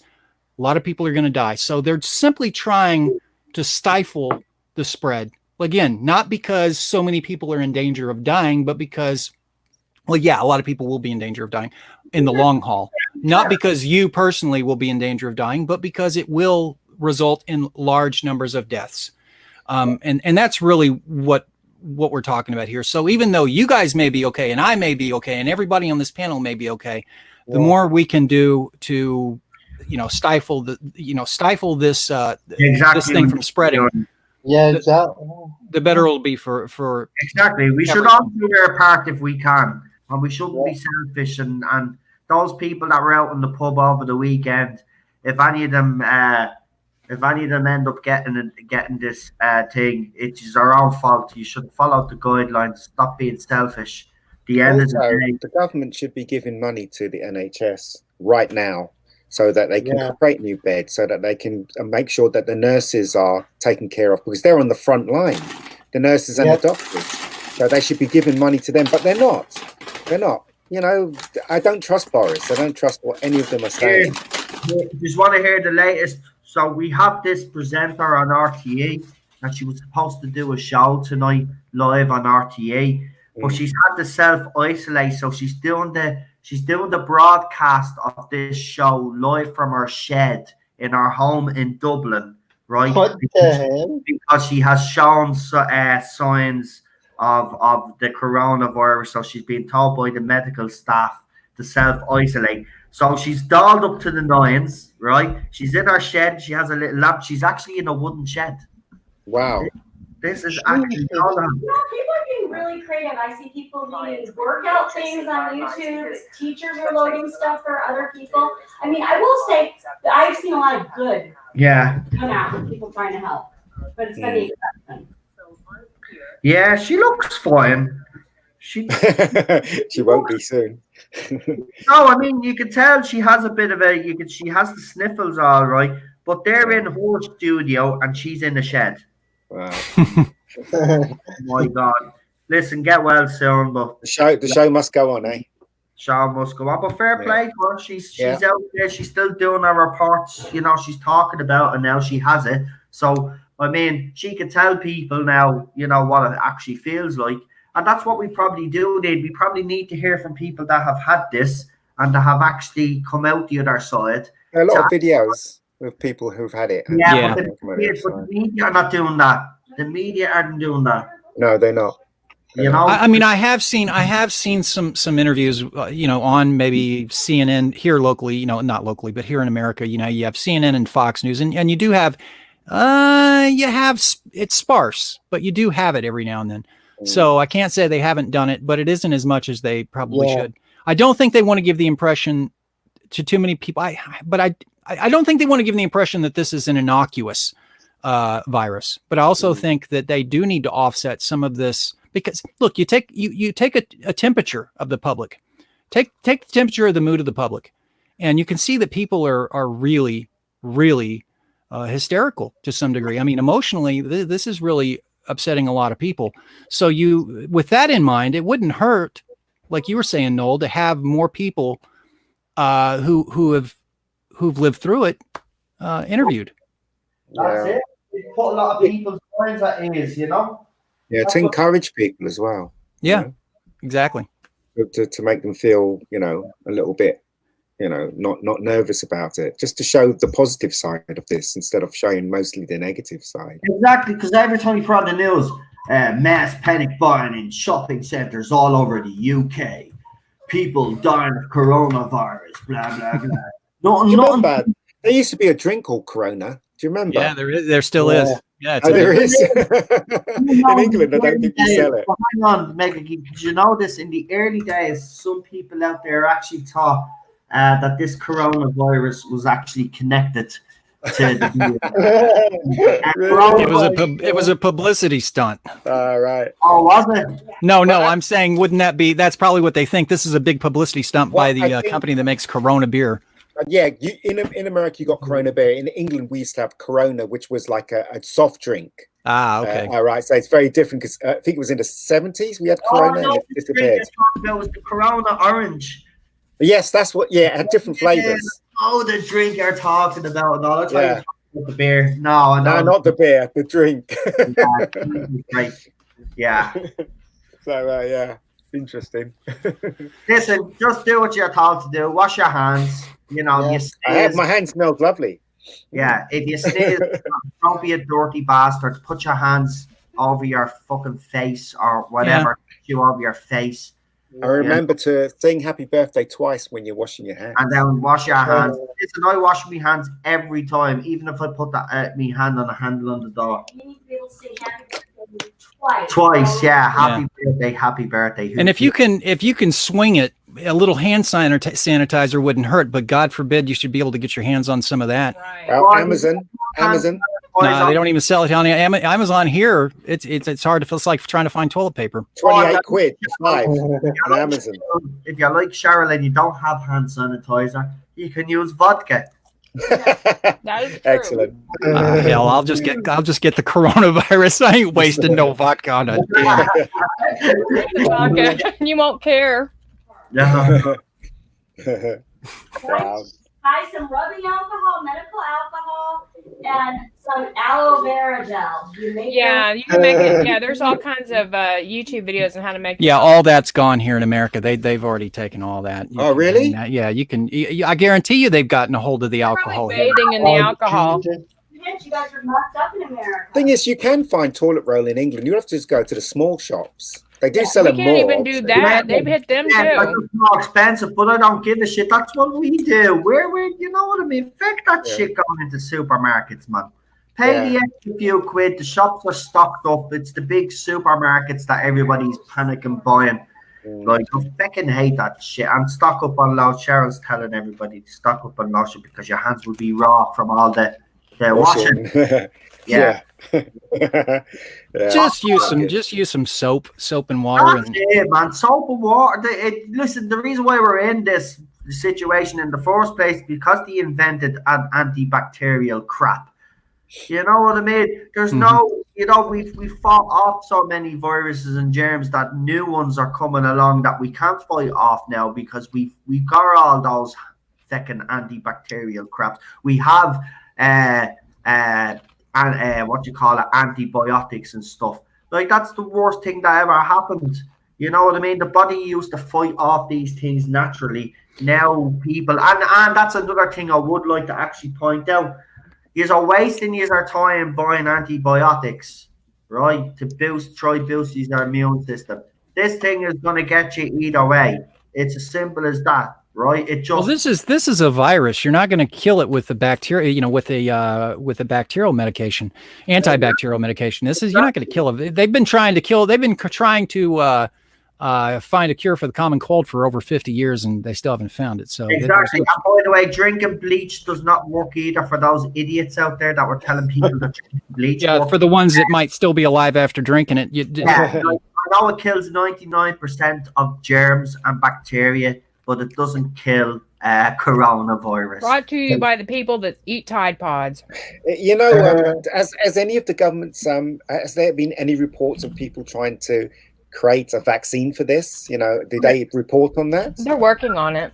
Yeah, Donald Trump says they're working on it. There was rumor that Canada was supposed to have some sort of vaccine. I don't know if that's true, but they'd have to test it anyway. Yeah. Today was the first day that the CDC they actually have a vaccine that they're working on, and this was the first day that it was administered to the first patient. So you still have a year's worth of trials because they have to follow these people and make sure that it's going to be safe for public consumption. Yeah. That's what I mean. So this is why it's important that we do our bit until they get the vaccine, and then they can mass produce it. But again, it's another way of making money. So the cynical side of me says, the pharmaceutical companies are going to come out of this with big happy smiles on their faces. I mean, they must know a virus or know when it happens. Yeah, but think about it for a minute, though, right? They're saying that by summer this will be a non-issue. Okay. Yeah. So let's say summer comes, everyone's fine. A year down the road, you're going to come out with coronavirus vaccine. Maybe if this is maybe if it reoccurs, but let's say it's not you may need it a year from now, but my suspicion is if we're going to resolve this issue in say 3 months or less, what the hell, I don't think it's going to be resolved that soon. It's Well- not going to be resolved, and I think they do know it, because it doesn't make, like, you're right, Jason, it doesn't make logical sense. If this blows over by the summer, then why would you be still going to create a vaccine? Because let's be honest, this is a different strain of coronavirus, they said. It's a bunch of different viruses. This is a different strain. Sure, if it came back again, you'd probably get a different strain again. That's what normally happens. They mutate. So the vaccine that you've actually created for the original coronavirus doesn't actually work. Well, how many people are getting the swine flu vaccine? Yeah, there's people actually. You know what? They've actually encouraged people to get the flu vaccine as well. Swine flu. Protected against them. I know, which is ridiculous. I don't know, man. I just look. All This I'm full of conspiracies on this. I don't want to really get into it because I'll probably get into trouble. But if you ask me, I think, personally speaking, I think this came out of a lab. I think they wanted to see how far this has traveled, and I actually think they already have a vaccine. Oh, I'm sure they do.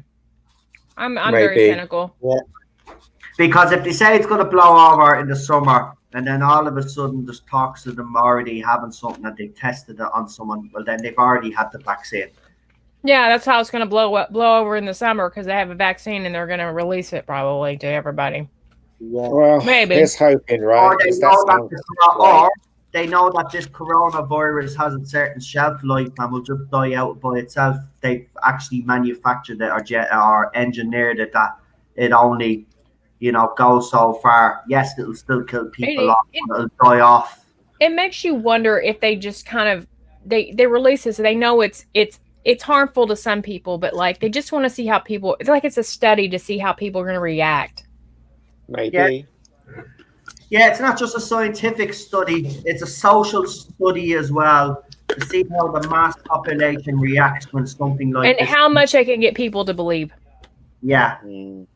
There's a lot of false information being fed out there as well, though, and we know that. So, I mean, it's been going on for years. But look, this is not the first time that this has happened. And again, I would call into question China's record on this. It's not very good. And I hate the fact that people are praising them. I don't know what you're praising them for. They waited months before they told the rest of the world. This lion that they told the world within 2 weeks of it happening, and it was a quick response. I'm not buying that, because if you look at the rate of infection and you look at the rate of spread, it doesn't make sense. This would have to be, people would have had this, were traveling around Europe for months, because now Europe has become the epicenter, we have been told, for this virus, right? So China is not even the epicenter anymore. It's Central Europe that is. So how the heck did that happen? Because China allowed people to fly in and out. Yeah. And a lot of businesses, a lot of the big major corporations are based in Europe, and all their offices are based in China. So there's been flying meetings going on and stuff. And by the way, I'd just like to say as well, there's been an ugly side to this as well that I want to actually bring up. So we've seen this kind of, not all the younger generation, because it's not fair on people like Daniel, but Daniel's generation especially, some of them, we've seen some vile, disgusting comments. They've called this, the boomer, what's this? Boomer remover. We've had stuff like that. We've also had some horrible comments from people. But imagine wishing I don't care how you feel about Donald Trump, but to see vile people, and especially celebrities as well, joining in on this, to wish that your president got coronavirus. I don't care whether you hate the man or not. That's your president, right? You don't wish the man, no matter how much you hate him, you wish that he gets corona. I'm glad that his test came out negative. You know what? It was great news, it was, and it stuck it to all those haters. But again, I'm just sick of it. This man can't do anything right. Did he act too early? We don't know. We'll never know, because this is a new virus. This is the thing. Every country around the world is learning right now. This is. It was Dr. Lee that actually presented it to the world, and then he was being suppressed by his own government. Yeah. And then when he died, then that's when the news broke, and so he leaves his pregnant wife and one child. But he was the one that actually was trying to tell everyone, and he went on social media, and that's when they tried to silence him. And then obviously by trying to save lives, he died. So that yes, that they did try to cover it up. China, is it China? Yeah, it's China. So that's just not right. Let's face it. The government should have acted faster, and because he tried to get it out, he's now dead for his efforts. Well, I'm being honest. I'd go as far as to say that every victim that dies of this and any family member that they have alive should sue the Chinese government. Yeah, well, it's hard to sue the government. I know it is, but someone should take a stand somewhere. If governments are not willing to come out and call China up on this, well then there's 5 billion of us that could. You know, where are they in the ranks of the world families being powerful? We do something because we can't get away with this. They really cannot get away with this. This is because look at this, right? This is Corona now, right? It was a couple of others years ago, right? It'll be something else down the line, and it'll be even more deadlier, right? And then everybody will be saying then when it's too late, well, we should have done something about China a long time ago. Well, the naysayers about Trump were saying that they didn't want to close the borders. They still didn't because they thought it said it was racist. Yeah. Well, you know what I mean. It's pointless talking about that. It's just the whole thing is just a huge concern. I just hope that it will be resolved soon rather than later.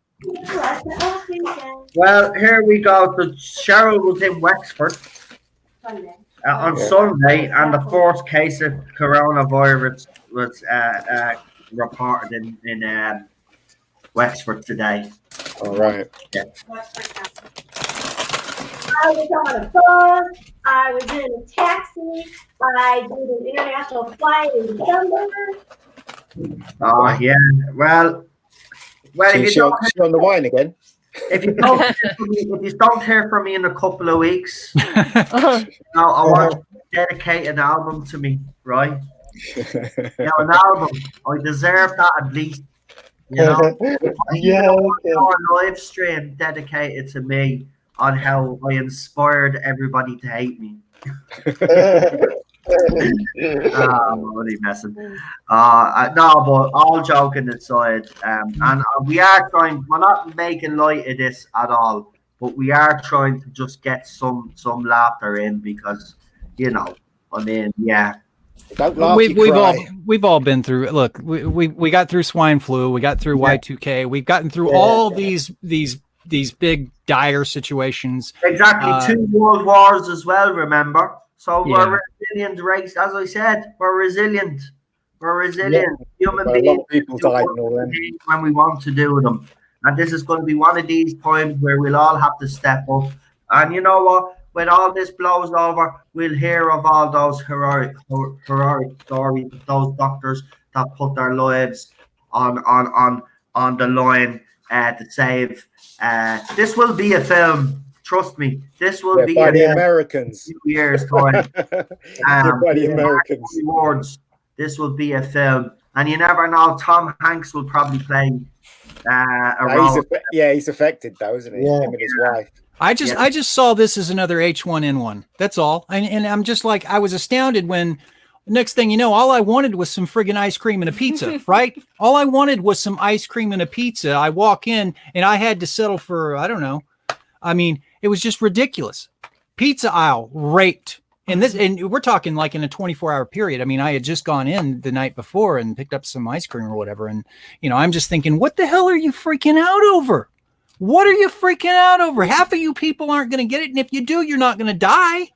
Yeah, most of you people here. Yeah, so so all I'm saying is bottom line, this is you see how people react though. Imagine if the government that was my, you bring up a good point because that was what I was thinking is imagine if we had a virus that we're not talking 1%, 2%. We're not talking 15%. We're talking 30, 40%. Like if you get it, This is like you're going back to the beginning of when HIV/AIDS was the epidemic, and they didn't have anything, and people were killing over, catching it like, if you get it, it's a death sentence. So this isn't like the bubonic plague, okay? I mean, Jesus, people. We're like I said, even at 15%, that's like if you loaded a gun and you put 2 bullets in a gun that had 10 chambers, you've you stand a pretty good chance of not blowing your brains out. Yeah, but what I'm saying is that if people react this way to this, imagine if the government said, yes, there are aliens and we can well, I mean, we'll never know about the aliens because this is a test. I don't know though, but because see, the aliens have been portrayed as these benevolent creatures in movies like Close Encounters.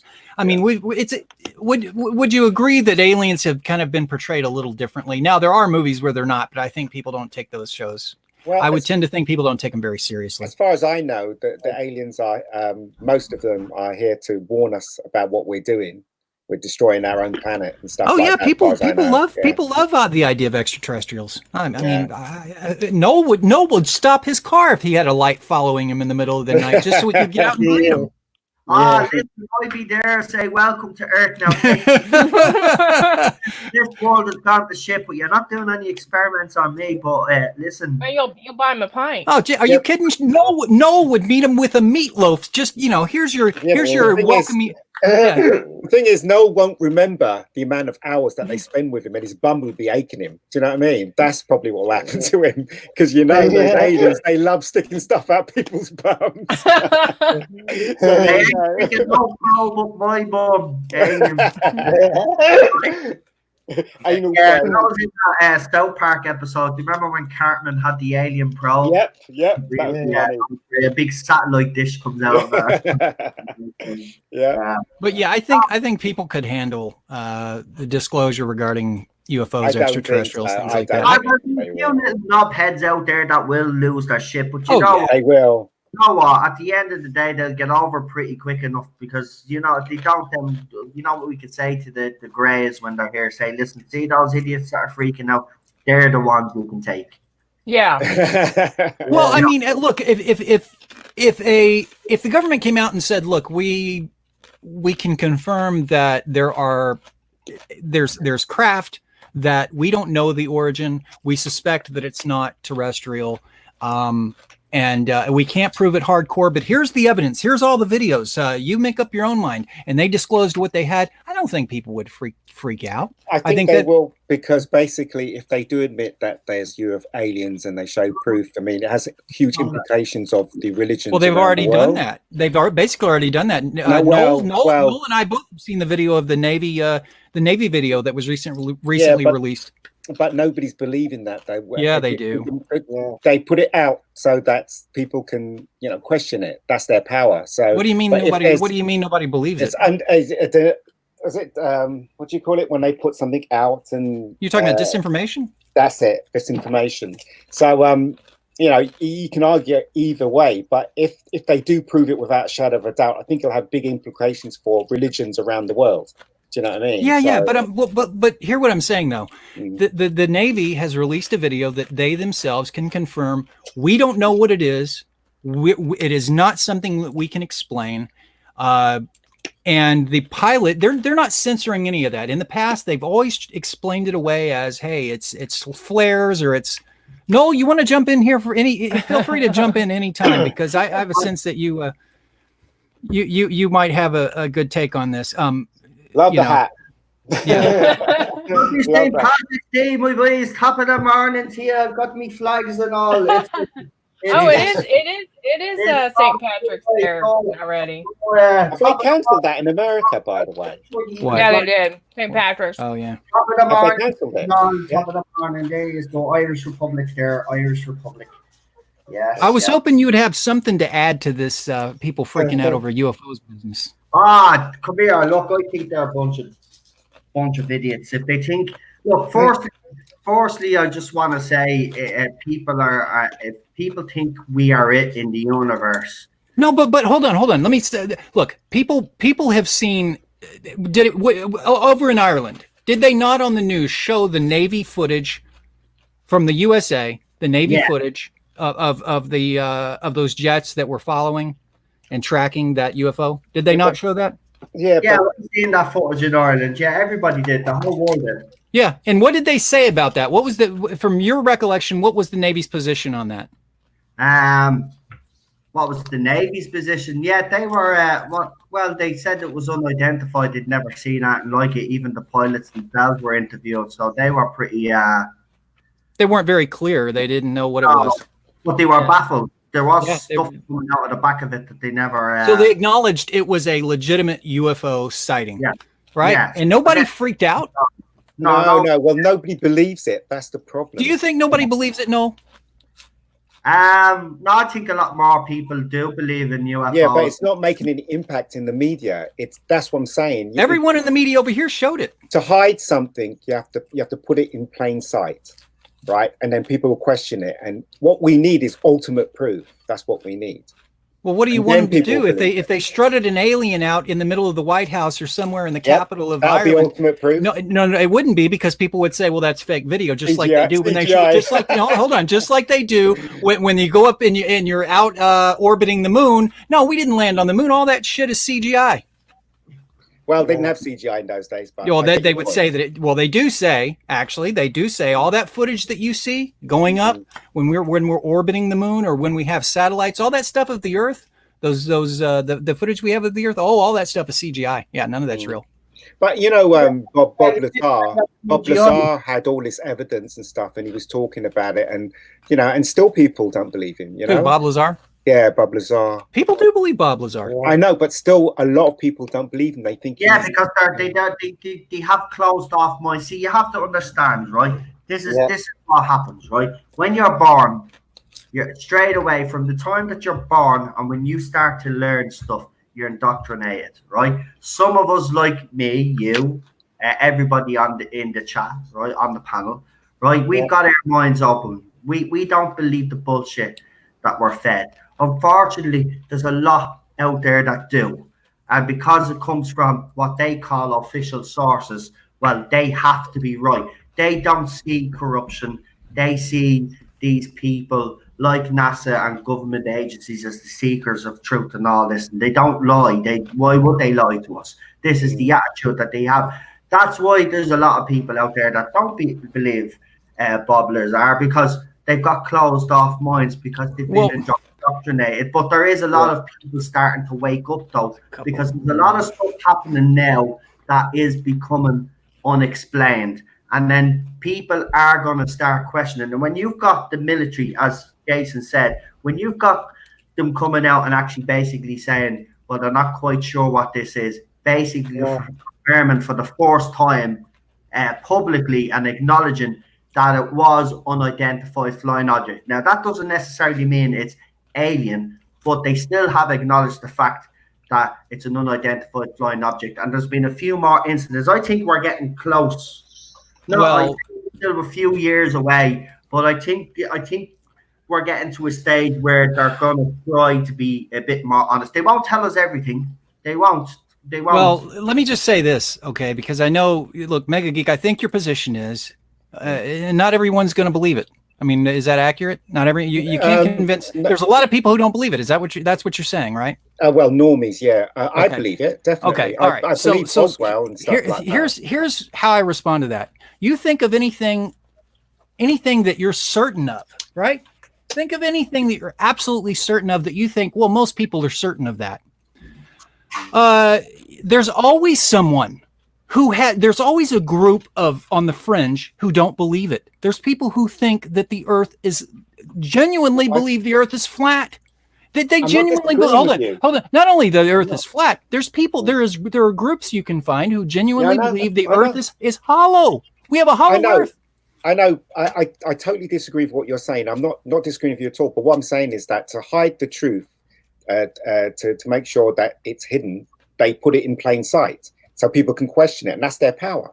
Right, but okay, look, I know the road you're going down, and not to cut you off. I mean, I'm not trying to inject here, but I don't want to lose my train of thought, because I agree with you. There are, and I've been down that road thinking you have to be careful of what you believe, because certainly they're going to mix in some truth with some lies so that they can throw people off, right? Yeah. Yeah. But then you have to look at, all right, so in terms of the Navy releasing this footage, what about that would be a lie? Now, I can understand if you're talking about people such as, people do think Bob Lazar is a disinformation specialist. He's a guy who is posing as someone who's releasing legitimate information. There are those people, and that is a good question. Of course, I think Noel and I in our panels of our UFOs discussion have pretty much come to the conclusion that he's not lying. It would be impossible to have that level of body language, consistency, and be lying. There's just especially over the years, to be consistent over the years, and his mannerisms, as you said, haven't changed over the years. And these body language experts have even like analyzed them, and they even say, well, he either believes what he's saying is true, or he's actually telling the truth. He's telling the truth. So he's telling the truth. But you can't convince. You're not going to be able to convince everybody. Now, there are some things I think the government has presented information that was supposed to be legitimate, and it wasn't. I mean, I agree with you, but I do think there comes a point when you have to decide, okay, what are we willing to accept as legitimate? Where do we set that bar at? What's the standard? What are we willing to accept? What would it look like? And I think the Navy footage would be a case of, okay, this is a legitimate. I can't think of a good motive for releasing that, and why that would appear, or why that would look, what disinformation would be in that. What so to me, that is a legitimate I understand, bit of evidence. Yeah, totally. But I understand. But as I said, there's loads of people out there who watch that and just throw their hands in the air. Can you think of one? Yeah, my parents, for one. What did they say? They just said it's a light. That's it. I mean, lights don't try. Look, if it was a light, okay. What did you try to debate with them about it? Of course. What did you say? I tried to say to them, look, it cannot be this and it cannot be that, but they still will. Then they're unreasonable. End of story. And there are thousands of people in the world like that. Okay, there's a lot of unreasonable people. We just dismiss them from the conversation. They're not even a part of the conversation. Yeah, so those people don't count. That's all I'm saying. I agree. Totally agree with you. I'm not arguing for you at all. No, I know. I'm just saying you can't convince people that are unreasonable. So they're dismissed from the conversation. They don't count. That's all I'm saying. They can go away, but leave the adults. You can sit with the adults at the adult table, and we'll discuss it rationally. Did you watch that film called Undisclosed? It was a documentary. Was that the one with the? They had all those Navy or military people. No, they had this whole panel of people that actually used to work for the government or used to work different factions, and they all were saying that UFOs and aliens exist and they were on this planet. Blah blah blah. See that one? That was quite good. You see it? I think that definitely counted for something, because you're talking about people who are trained professionals. These aren't just it's not just anecdotal evidence from guys like you and me. These are people who are trained. It was a Canadian minister. He actually got up in front of everybody and said that there was loads of them that came forward. Yeah, it wasn't just a Canadian minister. It was ex US force personnel. There was loads. Like, this video is like, they were doing a whole disclosure and everything. They had proof.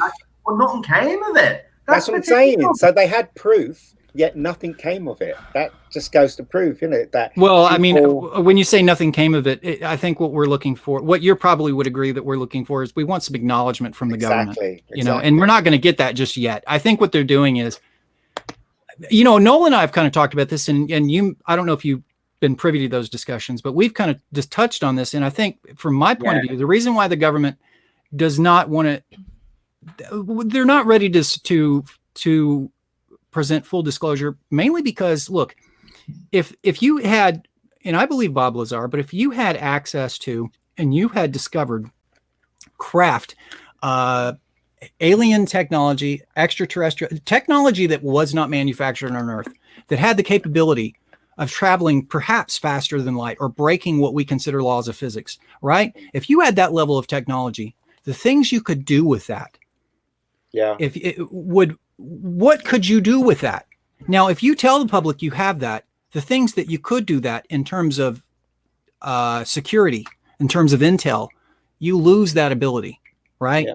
So in terms of exposing people to what we might have, I don't see that happening, but it does raise questions. Okay. What about what Dr. Green was saying about this faction that was above the government, and they're the ones that want to use it for their own means? Because they were saying that they got this technology that can power a whole city, like several cities, and they're not releasing it to the public. If they do, that means, you know, all the businesses would go down. You know, money will be, you know, the money that they make on oil, they have to stop using that because of this new technology. They have the technology, but they won't release it because of that. What do you think of that? Because that was in the documentary.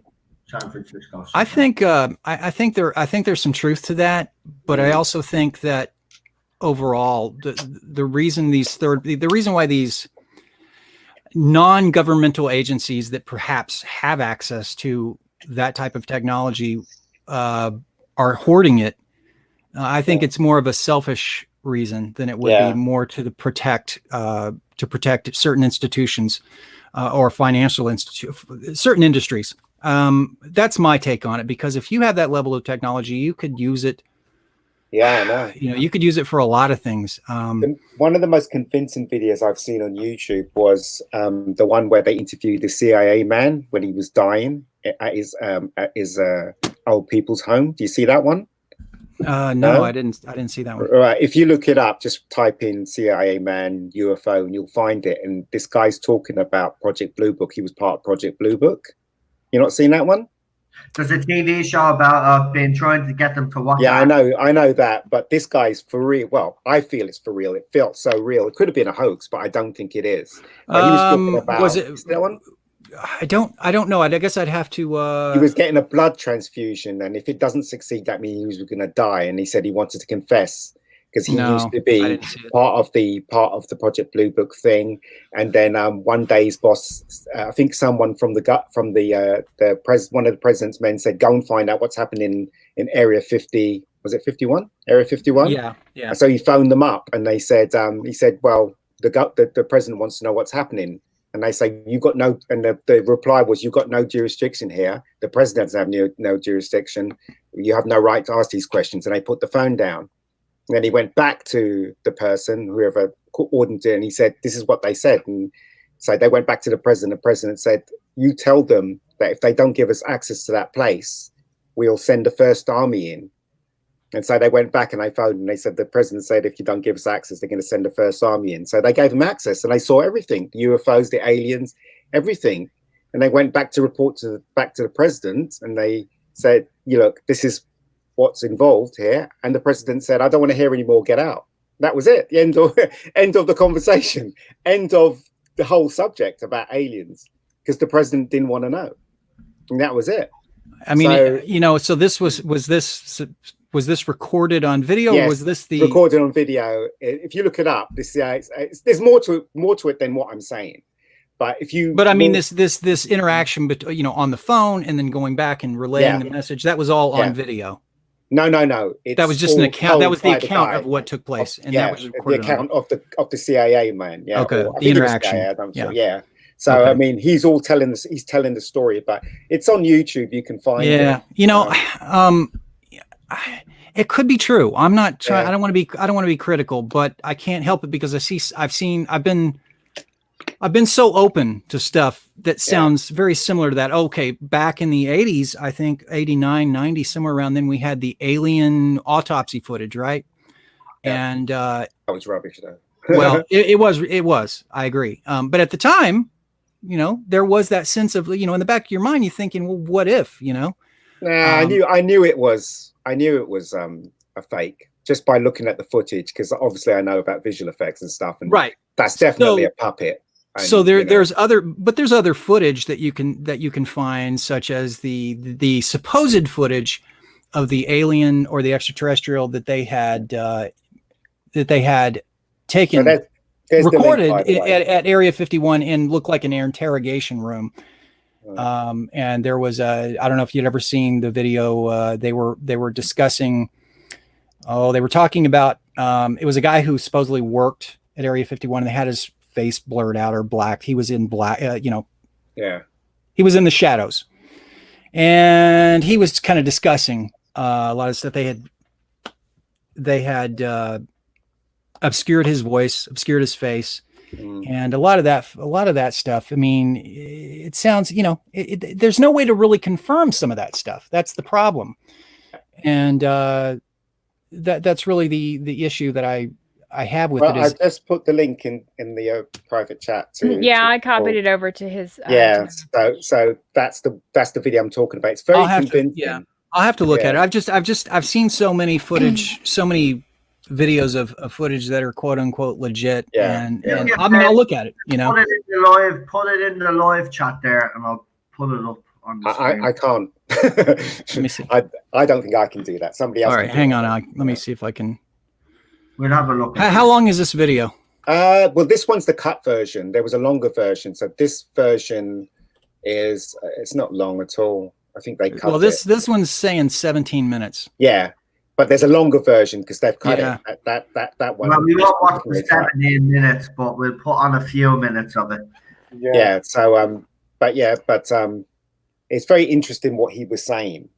But you never know these things. That's what I'm saying. When they can put the truth out mixed with lies. Jason, we're going to be doing some sort of stream at some stage. Hold on to that video, and we'll probably put it down there ourselves, and we'll. I'll do it, but I mean, I gotta say, just I haven't really listened to what this guy's saying, but based on the smirk on his face, let's see if does he. Yeah, I just, I'll hold on to this video, but I can't say I'm going to give you I'm going to be the most positive about it after I listen, because he's like, hey, this is how he talks. He kind of, we'll hold on to it. You never know. You never know. That's the problem. Is you never know. I'm not trying to, crap on your evidence. It may very well be. It's not my evidence. No, but it's evidence that you're presenting to me. It's evidence that you're providing to me. Yeah. So, what about the truth about Bob Lazar having, what is it called? What's that thing? He's meant to have taken something from Area 51. It's Element 115. That's it. What about that? Do you believe that? I think Noel and I both tend to think that there's some truth to that, because he has maintained a consistent story throughout the years regarding Element 115. Nothing he said, nothing. In fact, the reason why I would give that credibility, the biggest reason why, is because at the time when they asked him, and he had divulged Element 115 to the public, when he went public with that, the scientific community balked at him and said, he is full of crap. Well, it wasn't 20, I don't know, Noel might know, but it was like 20 some years later, they came out and said, hey, Element 115, it's real.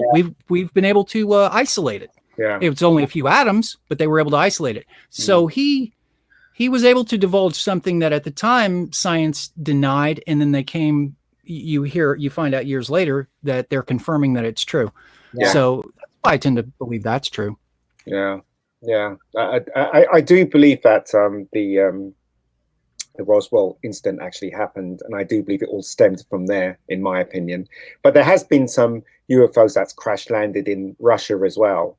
So Russia's kind of slightly up to speed with what the Americans have discovered with the UFO that Bob Lazar was trying to re-engineer.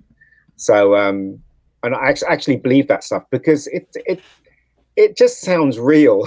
Bob Lazar comes quite. You know what made me believe Bob Lazar was when he was being interviewed for the anniversary of the Roswell incident by this news guy, and he said something that it really made sense to me. He said he is so sorry that he came out and said that all that stuff about Area 51. He says, you know why? He says because he could be back there learning new things. Right? He had to open his big mouth. He said. And he said they can understand now why the government's keeping it from everyone, because obviously if everybody knows about it, they'll just go mad. Do you know what I mean? So, and that's what convinced me. That's one of the things that can convince me of Bob Lazar. And I think he is telling the truth. And I think he was there. And I think he saw all those fantastical things. They did try to kill him as well, try to run him off the road at one point. Do you hear about that? Yeah, I did. He was none too happy. He's very scary. The way he described it was. It freaked him out. I I think I mean I've delved pretty deeply into the Bob Lazar story just simply because I like the guy. I think he's a likable character. He's kind of an anti-hero. Yeah. Doesn't really want to. That's one of the reasons why I tend to give him credibility. He doesn't want to be in the limelight. He, No, you know, doesn't want any money. Doesn't want No. to make a book. Doesn't want Right. a movie. Nothing. so. So yeah, exactly. So I think he's telling the truth. But we'll have to. I mean, you're welcome to come on with Nolan and I. We'll have to just do a UFO stream with all of us. Yeah. What do you say, Noel? Yeah, I agree. But getting back to Mega Geek's point about people freak out, only unintelligent people freak out. Yeah, It's true. That is true. Yeah. I like to think that I'm intelligent. I hate to think. I would literally freak out if I met an alien. I think everyone will. You know? Well, okay, wait. What Blue Bonnet Hoovian? Would you freak out if you found out that that extraterrestrials were real? Well, do you remember that time you thought you saw when we were dating? You thought you saw something in the sky, and I told you, "Don't you dare pull over." Well, yeah, but it wasn't anything that was. It wasn't anything that was It was a imminently plane. imminently upon us. Well, I know, but still, like, I just like saw that look in your eye, going, "Yeah, no." Because I mean, you know, I'm interested in it, but I'm not. I've seen fire. Yeah, in the but I'm sky. saying I'm not. no, I want to be I guess what I'm saying is. You're going to be like Cheryl. Should be halfway down the fucking highway. You go down Look, the I see how it ends. You know? No. I guess what I meant was, would you be freaked out if you found out through the media? Look, there's no denying it. We know that the extraterrestrial life exists, and it's been visiting us. Would that freak you out? Yeah, it would freak me out because. But would you be hysterical? No, it wouldn't be hysterical, but I would be you know, a little nervous, you know. Okay, but you wouldn't go out and run out and buy like the whole store. No, I might know. buy some ammunition and some guns, Lose your but shit trying, thinking that you know, we were I don't gonna know get- what's going to happen because you know I've read Communion and Ah, I don't want to know anyone. typical American though. I'll go and get me gun and me. Once I've got me gun and me bullets, I'm fine. Listen, You got to understand that's in America. That's the answer to everything. Right. If you can blow it away, you can kill it. I wouldn't know what I was doing. That's the bad thing. now all you have to do, right? If you see an Get alien, toilet roll. the boy says, bring them into your house, offer them a cup of tea. They say they can't drink tea because it's poisonous, then offer them a beer. If the beer doesn't work, then just roll up a big fatty, light it up, pass it along, and then just speak to the world. Yeah, or use the alien to take out your enemies. I mean, You know if you're right, Mega Geek, then I guess the majority of the population we would never have toilet paper once they found out that exactly. extraterrestrial life is real. Like what? Point, people are freaking out over this virus. I mean, Yeah. probably freak out over this, but Isn't that- look, There's a line in Men in Black when he sits Will Smith down at the chair and he says to him, he asks, well, why don't you tell everybody that there's aliens? And he said, well, one person's reasonable, but a whole bunch of people are not. You know what I mean? So I just think that logic would be true in the 50s and 60s. Now people are look at people are buying toilet rolls. Yeah, but this virus thing. Look, Jason, I think people would be more. See, this is the thing. We're not in the 50s anymore. You've got to remember, during the 50s, especially in America, there was a lot of paranoia around. There was the threat of nuclear fallout and stuff, right? So there was that. I think Americans now. I mean, you even see footage on the internet, and people do see strange things in the sky, and they're like, wow, like they're genuinely like captivated by it. I don't know. I think a lot more people would probably handle it than we expect. But I will agree with you, Mega Geek. There would be few that would freak out. But as I said, there's always a few. All we have to say is to the aliens, they're the ones you take. They're the fucking idiots of society. Right? Yeah. But aliens, and then you got ghosts, right? Ghosts is another thing now. You know what I mean? It's really weird how those two things are the mysteries of the world, aren't Well, they? I'm not a big believer in ghosts, but Cheryl will tell you she likes watching ghost videos, and I have seen some that I can't explain. Right? I've seen a lot that I can't explain. Now, does that mean there's ghosts? Not necessarily. I do believe there's something though. But I've experienced some myself. it is unexplained, and you do see sometimes in some of these videos do see shadows. So I would question, what is there something else that we just don't understand, or is Yeah. there, or is the afterlife a real thing, Well, it might be connected because remember, or could be interdimensional beings? yeah, you know the guy, what's his name? The guy who used to work. Oh God, what's his name? He was a scientist, and he showed. You ever see that video where he shows the photographs for all the aliens from Area 51? You ever seen that video? Yeah, It's really crap. I think it's a fake. But Yeah.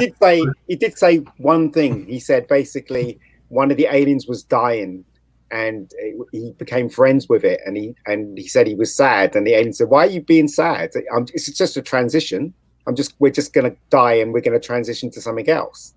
You know what I mean? And what he meant was he was gonna transition to a ghost, and he did, and he saw him as a spectral being apparently. So I don't know if it's connected, aliens and the afterlife. I really don't know. Well, I don't know. I tend to think that there is. I mean, look, I don't have a tinfoil hat, but I do think that it's not. I don't think it's entirely unreasonable to believe that there is life after life. I really don't. I think there's a lot of people who would like to say it doesn't conform to the scientific method simply because we can't test it.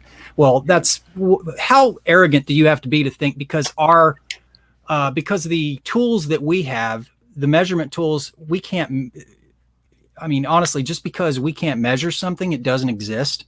Yeah. You know, if you had asked people in the 1600s that there was tell them about natural gas. You had someone from the future go back to the 1600s and say there is a gaseous substance that you can't see, you can't smell, that exists, that if you put this other substance to it, it will blow the hell up. Well, I mean, honestly, if they couldn't see it, they couldn't smell it by their level of technology back then, it didn't exist. So I think it's arrogant of science to say that, well, because we can't measure it with our limited set of tools that we have at this moment, that it can't exist. I think it's stupid.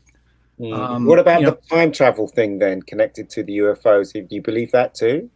I don't know. John Trudeau, where his name is, he reckons he was part of when he was a kid, he was part of a government project called Project Pegasus.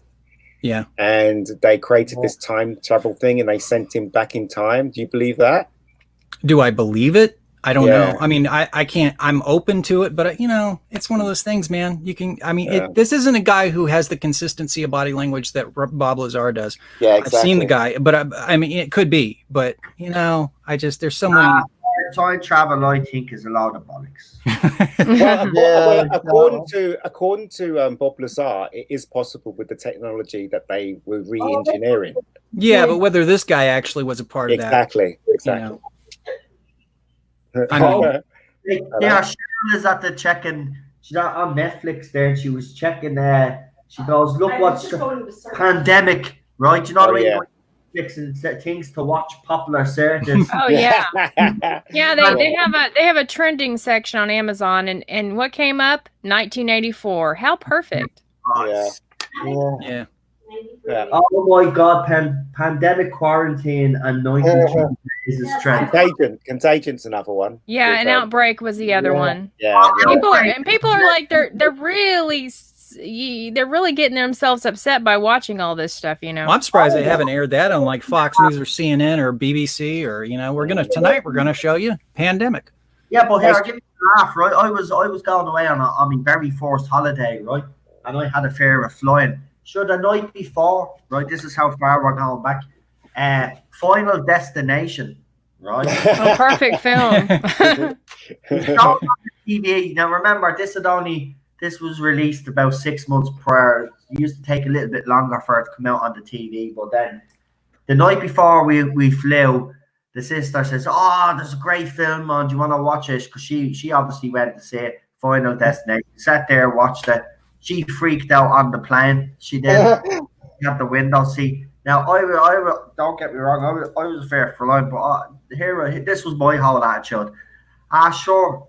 If that happens when we're up in the air, sure, we'll die fast. We'll die quick. It'll be over. How do you know? Well, if you're up that far, trust me, I'd probably die of a heart attack anyway before I even hit the water ground. So I'm grand. You know what I mean? No, people do that height, they're already dead before they hit the ground. I hate traveling by plane on my own because I keep thinking I'm going to die on my own.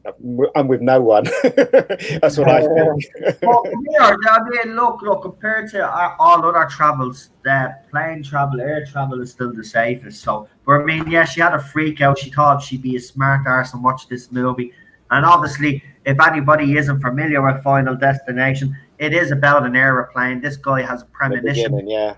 The aeroplane is basically going to blow up mid-flight, and he has a freak out. He wakes up from this premonition. He's on the plane. He freaks out, and then a couple of them get off the plane, and then death comes after them because they shouldn't. And it's a great movie. They made like so many of them afterwards, though. Yeah, got ridiculous.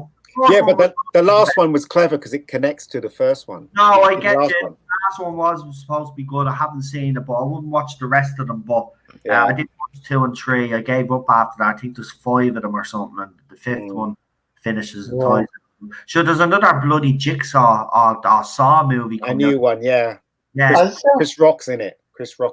Yeah, because there aren't enough Saw movies. Right, we need another one. Yeah, I mean, the first one was great. You leave it at that. The second one wasn't too bad, but come on, the one was good enough. It's like Hostel as well. They did Hostel and then they did the second one. Once it makes money, they can't stop. Yeah, it's like Pringles. Once you right. I'll actually get the chat there. What is your favorite horror movie? Exorcist, definitely. Exorcist freaks me out. Probably between that movie and the original Halloween. Oh, yeah, that's a good choice. Was this a favorite horror movie? Yeah. Yeah. Go ahead, Nola, while I ponder this one for a second.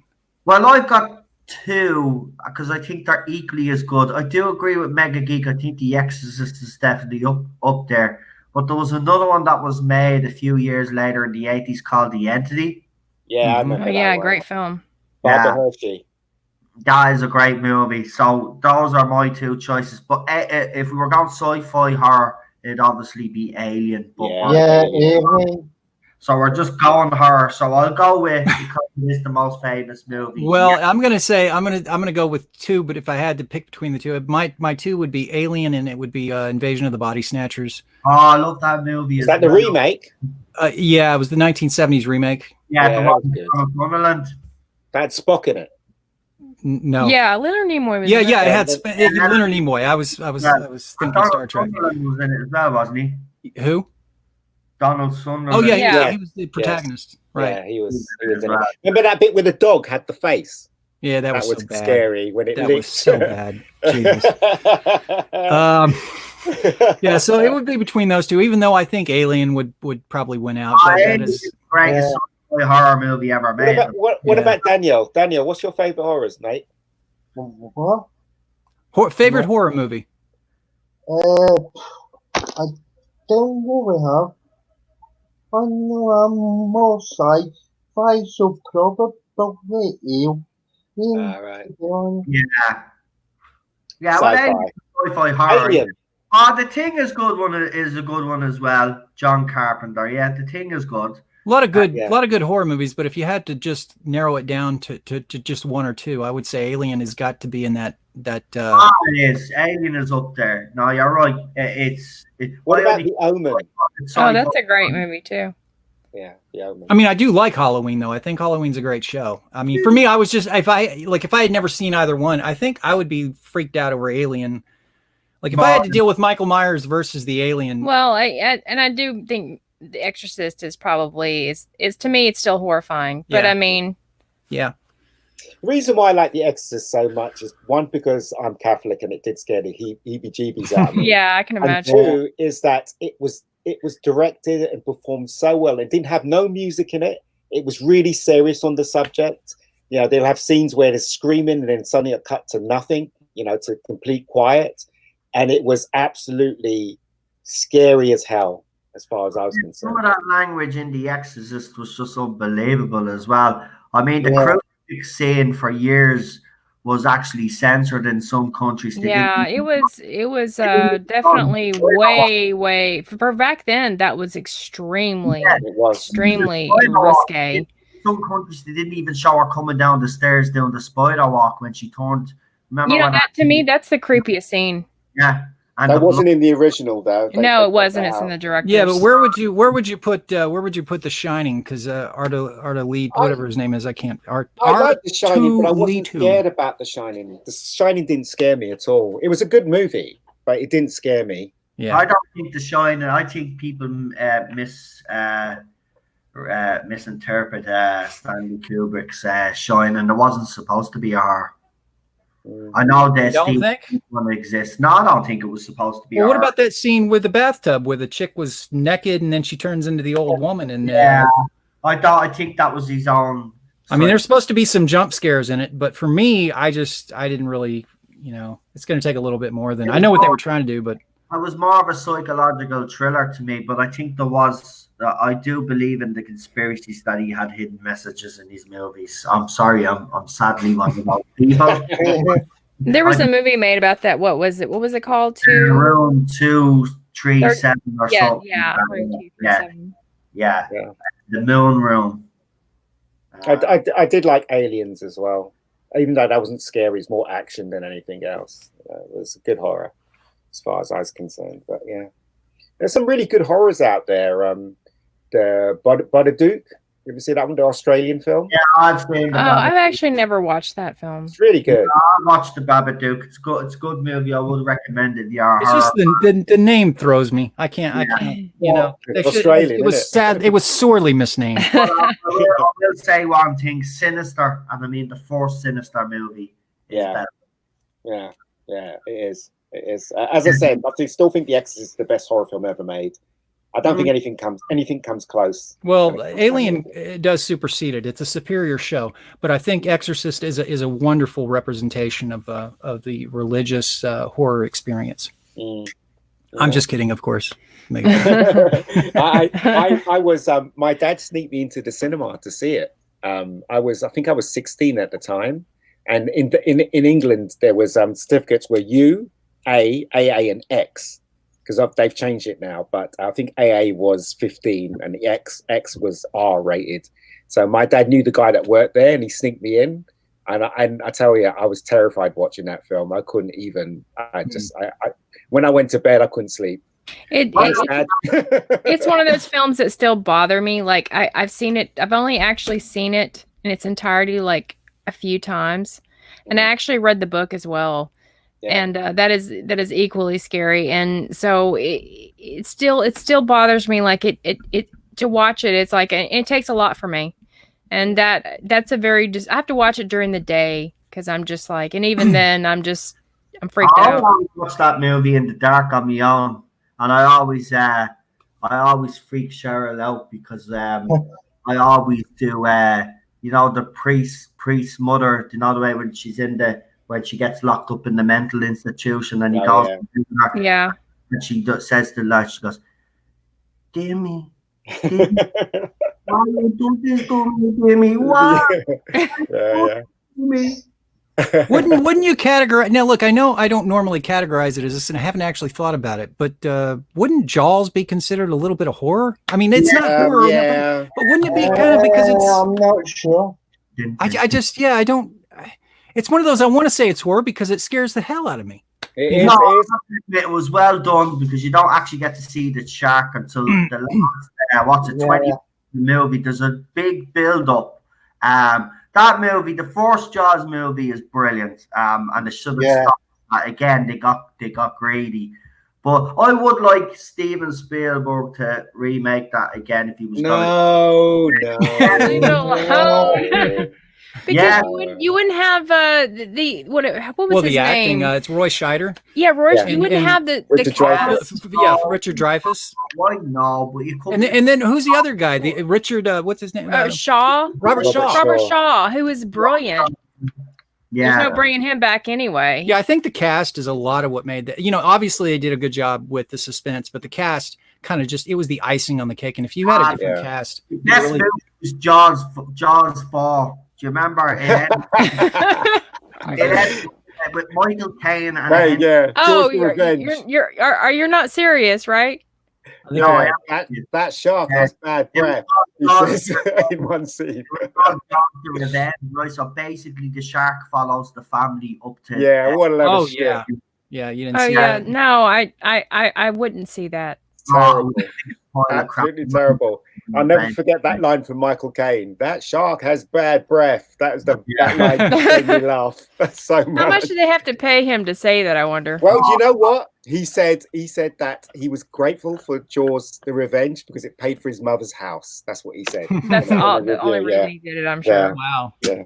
$200,000-$300,000. It reminds me of what was there was another film that he did. Oh yeah, Superman: The Quest for Peace. Oh, that's awful. Oh, that's what I think about that movie. Panel actually, and you in the live chat, right? So That's it's all correct. here. Superman: The Quest for Peace, but which is worse, Superman Returns or Superman for the Quest for Peace? Which is Well, worse? Superman I- 4 of what? Superman 4, definitely. Superman 4. It's not Yeah. even a competition on that one. Yeah, Superman 4 shit. Oh, hang on. So you are telling me that Here we go. Superman 4 is worse than Brandon Routh's version? Yeah. Yes. Of Superman? Definitely. I didn't like Brandon Rolfe though. I'm actually shocked about that because the Superman, The Quest for Peace is in it's last on my list of Superman movies. Man of Steel is number 2. Obviously, Superman, the original movie, that's number 1. Then after that, then you have Superman. Right, we've got. Hold on. So Superman 2. Superman 1, Man of Steel is number 2. Number 3, then you have Superman 2. Then number 4 is Superman 3. Number 5 is Superman 4, The Quest for Peace. And the last, obviously, is Superman Returns. I thought that was an abomination of a movie. It was terrible. I did want to Really good interject. Derek asked. I don't know if Derek, are you addressing me with a comment regarding war? Because he writes, if you haven't been, he writes, excuse me, sir, but have you been to war? Because if you have not, I'll be interested to understand how you make that comparison. I'm not sure if that's directed at me. I'm not sure what you're referring to. Don't know what he's referring to. Yeah, I don't know. Anyway, so we do pay attention to the chat, by the way. Poseidon Adventure and Tower Inferno. Yeah, they were great movies. Yeah, I watched the Towering Inferno and the Poseidon Adventure a couple of weeks ago. They were on TCM, so I decided to actually record them. Gene Hackman is brilliant in that. He is. Brilliant movie, man. But did you know that Tower Inferno, right, was the very first film when 2 major studios teamed up to make that film? It was Warner Brothers and 20th Century Fox, and it was unheard of in those days. The reason why they teamed up was because they wanted Steve McQueen, that had a contract with 20th Century Fox, and they wanted Paul Newman, that was linked with the other studio. So that's why I had to team up to make that movie, it was history at that moment in time. But movie, and it hasn't aged badly at all. No. I love that movie. I think it's a great movie. Shows the human condition. There's some selfish bastards in it. There's obviously people that are fighting to stay alive. It's a great movie. I'd love them to do a similar movie like that again today. If you're going to do a disaster movie, do one about a building again. I know it's kind of sensitive because of what's happened in America in 2001, which it shook the world. And I know that might be a sensitive subject, but I miss movies with, towers or aeroplanes, fucking. Remember those old aeroplane movies where there's going to be a crack in the floor and it's slowly, I don't know what the name of it was. I think it was called Concorde 1970. No, yeah, they used to be called the aeroplane movies, and the last one was Aeroplane 1997, the Concorde. Right. That was the last one, yeah. That movie was terrible. I know, but I actually love me disaster movies though. Of course, we've got Independence Day, the day after tomorrow. Independence Day. Over the top. But my favourite one for me personally is Deep Impact. I know Armageddon came out at the same time and everybody preferred Armageddon. But for me, I prefer Deep Impact because they show the more human side. Yeah, I do. You know. I do like Deep Impact. I do like it. And Morgan Freeman was the president of the United States. Yes, he was. He was. He was. Morgan Freeman, man, he's so cool. That guy. Like, I even played God, didn't he, at one point? So he's really cool, and his voice is just—he's just got an amazing voice. Oh, Morgan Freeman, isn't he? Unbelievable. Yeah, one of those. Yeah. All right, guys. Look, this was great. I really enjoyed the chat. I wish I didn't have to work tomorrow. Same. We might as So- well. Anyway, yeah, I need to go as well, guys. Well, next time maybe I can talk to you about the fan film I'm trying to fix up. Cool. So I'm hoping that I can get the fan film out before. Let us know if there's any. I will. And I hope to get you back on. Yeah, sure. Because I was actually wanting to ask you if you want to come back on and we'll promote it. Anytime. Yeah, definitely. Yeah. But I think the idea is to try and get it out before the Christmas special. Yeah. You can even get the trailer out. I don't look. But at the end of the day, no matter how long the fan film takes to make, just how long it takes, it takes. Sure. That's it. Just once it's put out there. But listen, guys, just to give you our channels a quick shout out. We'll start with Blue Bonnet and Jason, but they have to head off. Guys, have you acting up and coming on our channels? I just have one thing for sure this weekend. I'm doing a review of the Time Warrior, John Pertwee. So I'm hoping to have Gary on. Hopefully he'll be able to come on. And I think Dan may be coming on from the Space Book. So we'll see how that goes. Nice one. What were you reviewing? The Time Warrior. Time Warrior. Yeah. John Pertwee. Yes. Okay. And I just released this video on coronavirus on my channel, and we'll be doing I think Noel and Rabbi and Mega Geek, you're invited to come on as well, but we're going to be talking about coronavirus on that stream as well on Saturday, probably about 11 a.m. Central Standard Time here in America. We're going to do it early if possible. So yeah, that's what we have coming up. And as far as anything else, don't have other plans. Yep, no worries. Nice one, guys. Nice one. We'll make sure that all your channels are thrown up in the live chat. Well, listen, Blue Bonnet Jason, thanks for joining us. No problem. Yep, it's been fun. All right, night, everyone. I gotta go too. All right, see you guys. Night. See you later, Geek. See you later. Yeah, I'm going. Take it easy, guys. See you later. See ya.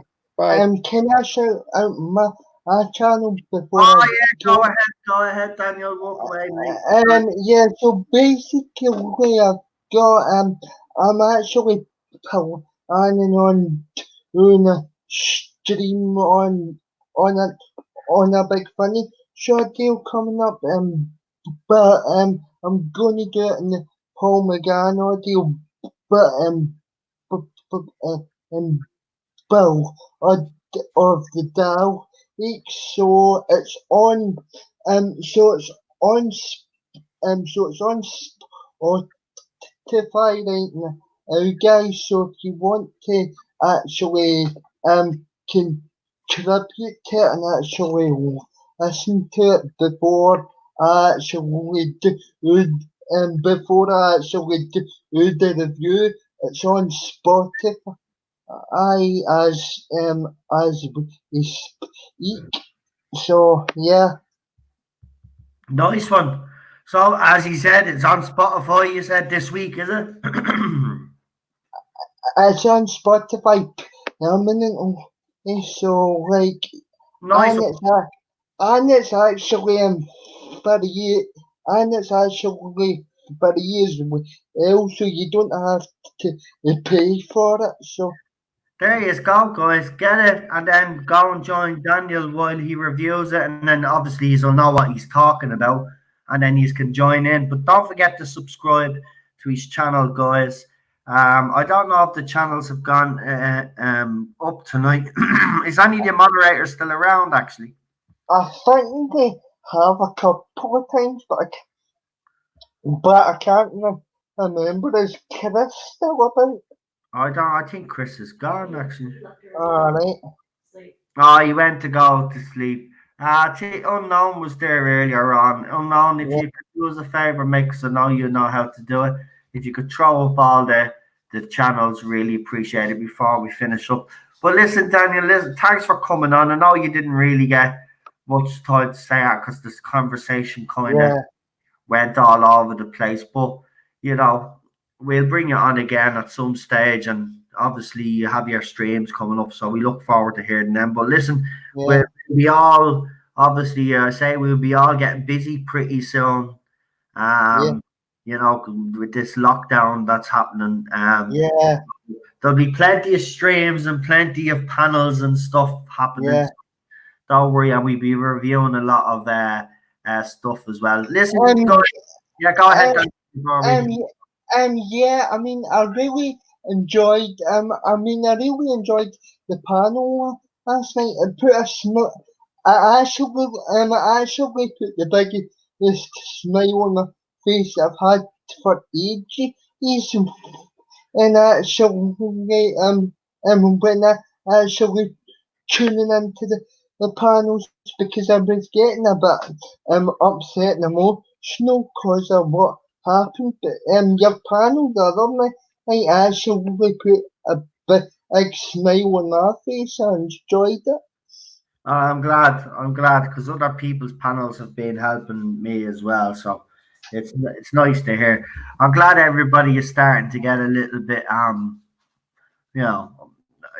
I know there's fans still out there upset, but I'm glad things are starting to look a little bit up for everybody. But look at Doctor Who will come back. It's just this couldn't dare it. We just have to reject it.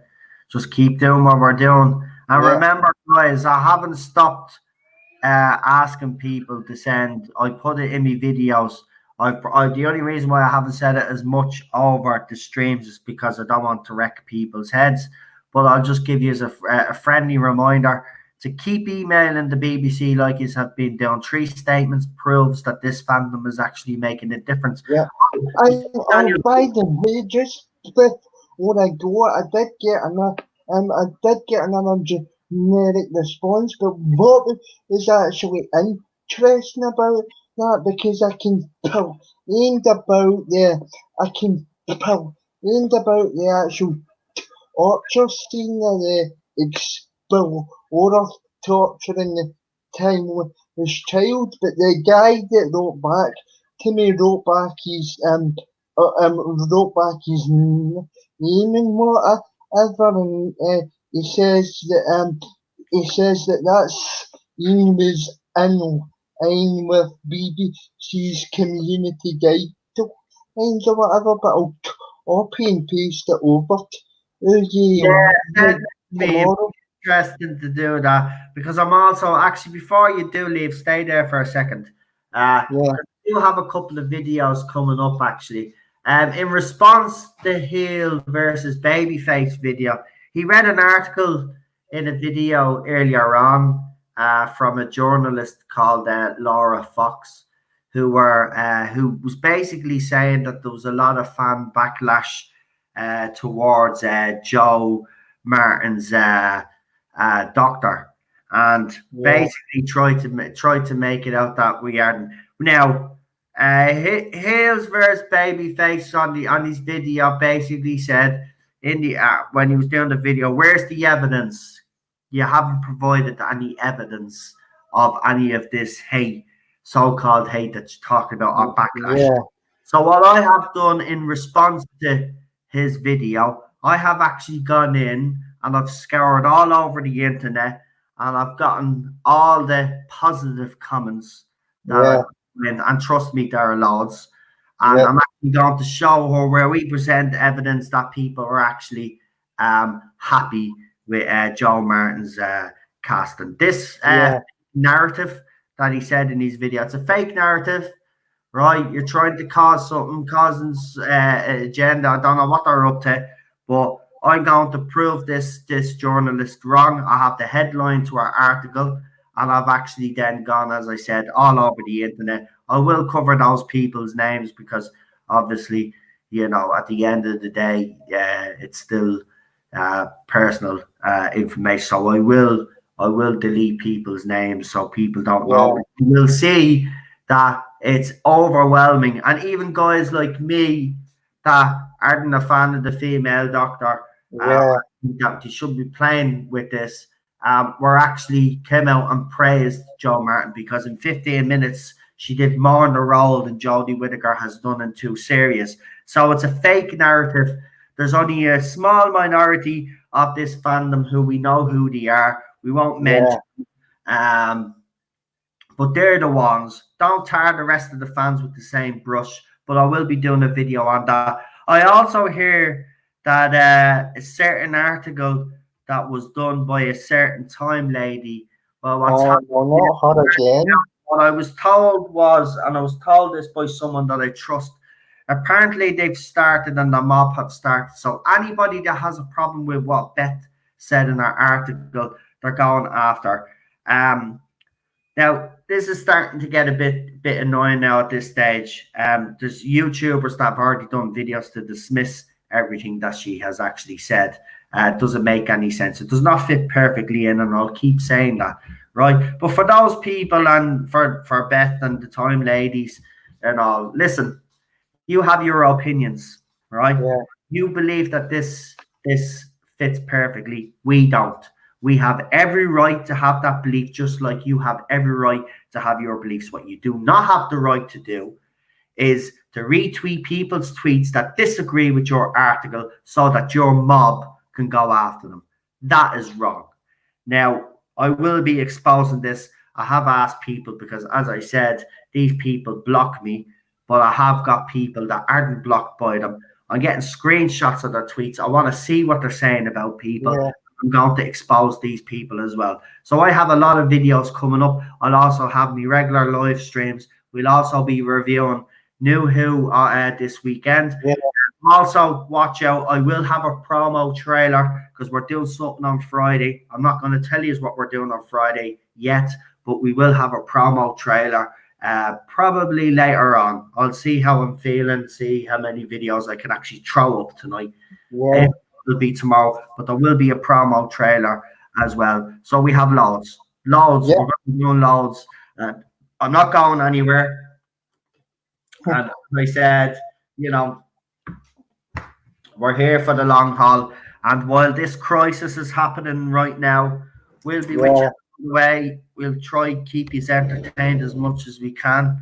We might have a cameo appearance of sober Cheryl, maybe. Maybe an appearance of drunk Cheryl as well. You never know. You might get an appearance of drunk Noel as well. Do you know what? Me and Cheryl might just get before a stream one night and just come on and waffle on to you because you seem to like that. So we might do a drunk stream for the laugh. Actually, that's a good idea. We'll do a drunk stream. We just don't know when, right? Right, because you can't plan these things because, you have to be in the humor for drinking. So. Right. Well, it is Patrick's Day. It would have been great today if I had been Wednesday. Yeah, but it's not. It's only Tuesday. Right. Listen, Daniel, thanks for coming on. I look forward to seeing whatever you do anyway. And we'll have you on again, as I said. We have upcoming panels because we'll be doing other TV shows as well. So we'll be doing a mixed panel for certain shows. We'll be keeping a permanent panel. I have to make that actually clear. Because people text me and ask me, can I join the panel? Well, listen, the original panelists that we do have on this channel are Blue Bonnet, Jason, and the Rabbi, because they've been consistent for the last 11 weeks, right? So they get top priority. And then on the second tier, then Daniel gets priority then, because he's been with me from the beginning. And then there's a couple of others that pop in, like the Space Book. If they want to join the stream, their priority as well, because they've done everything to help my channel as well.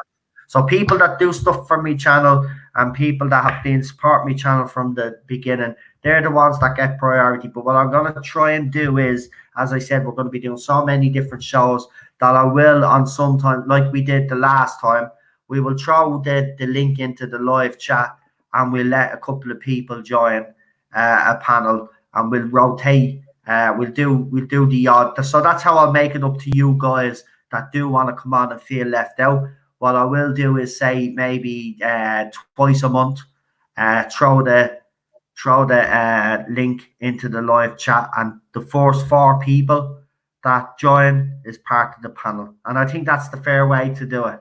Yeah. So we'll do it in a couple of weeks' time, because we did it a few weeks ago.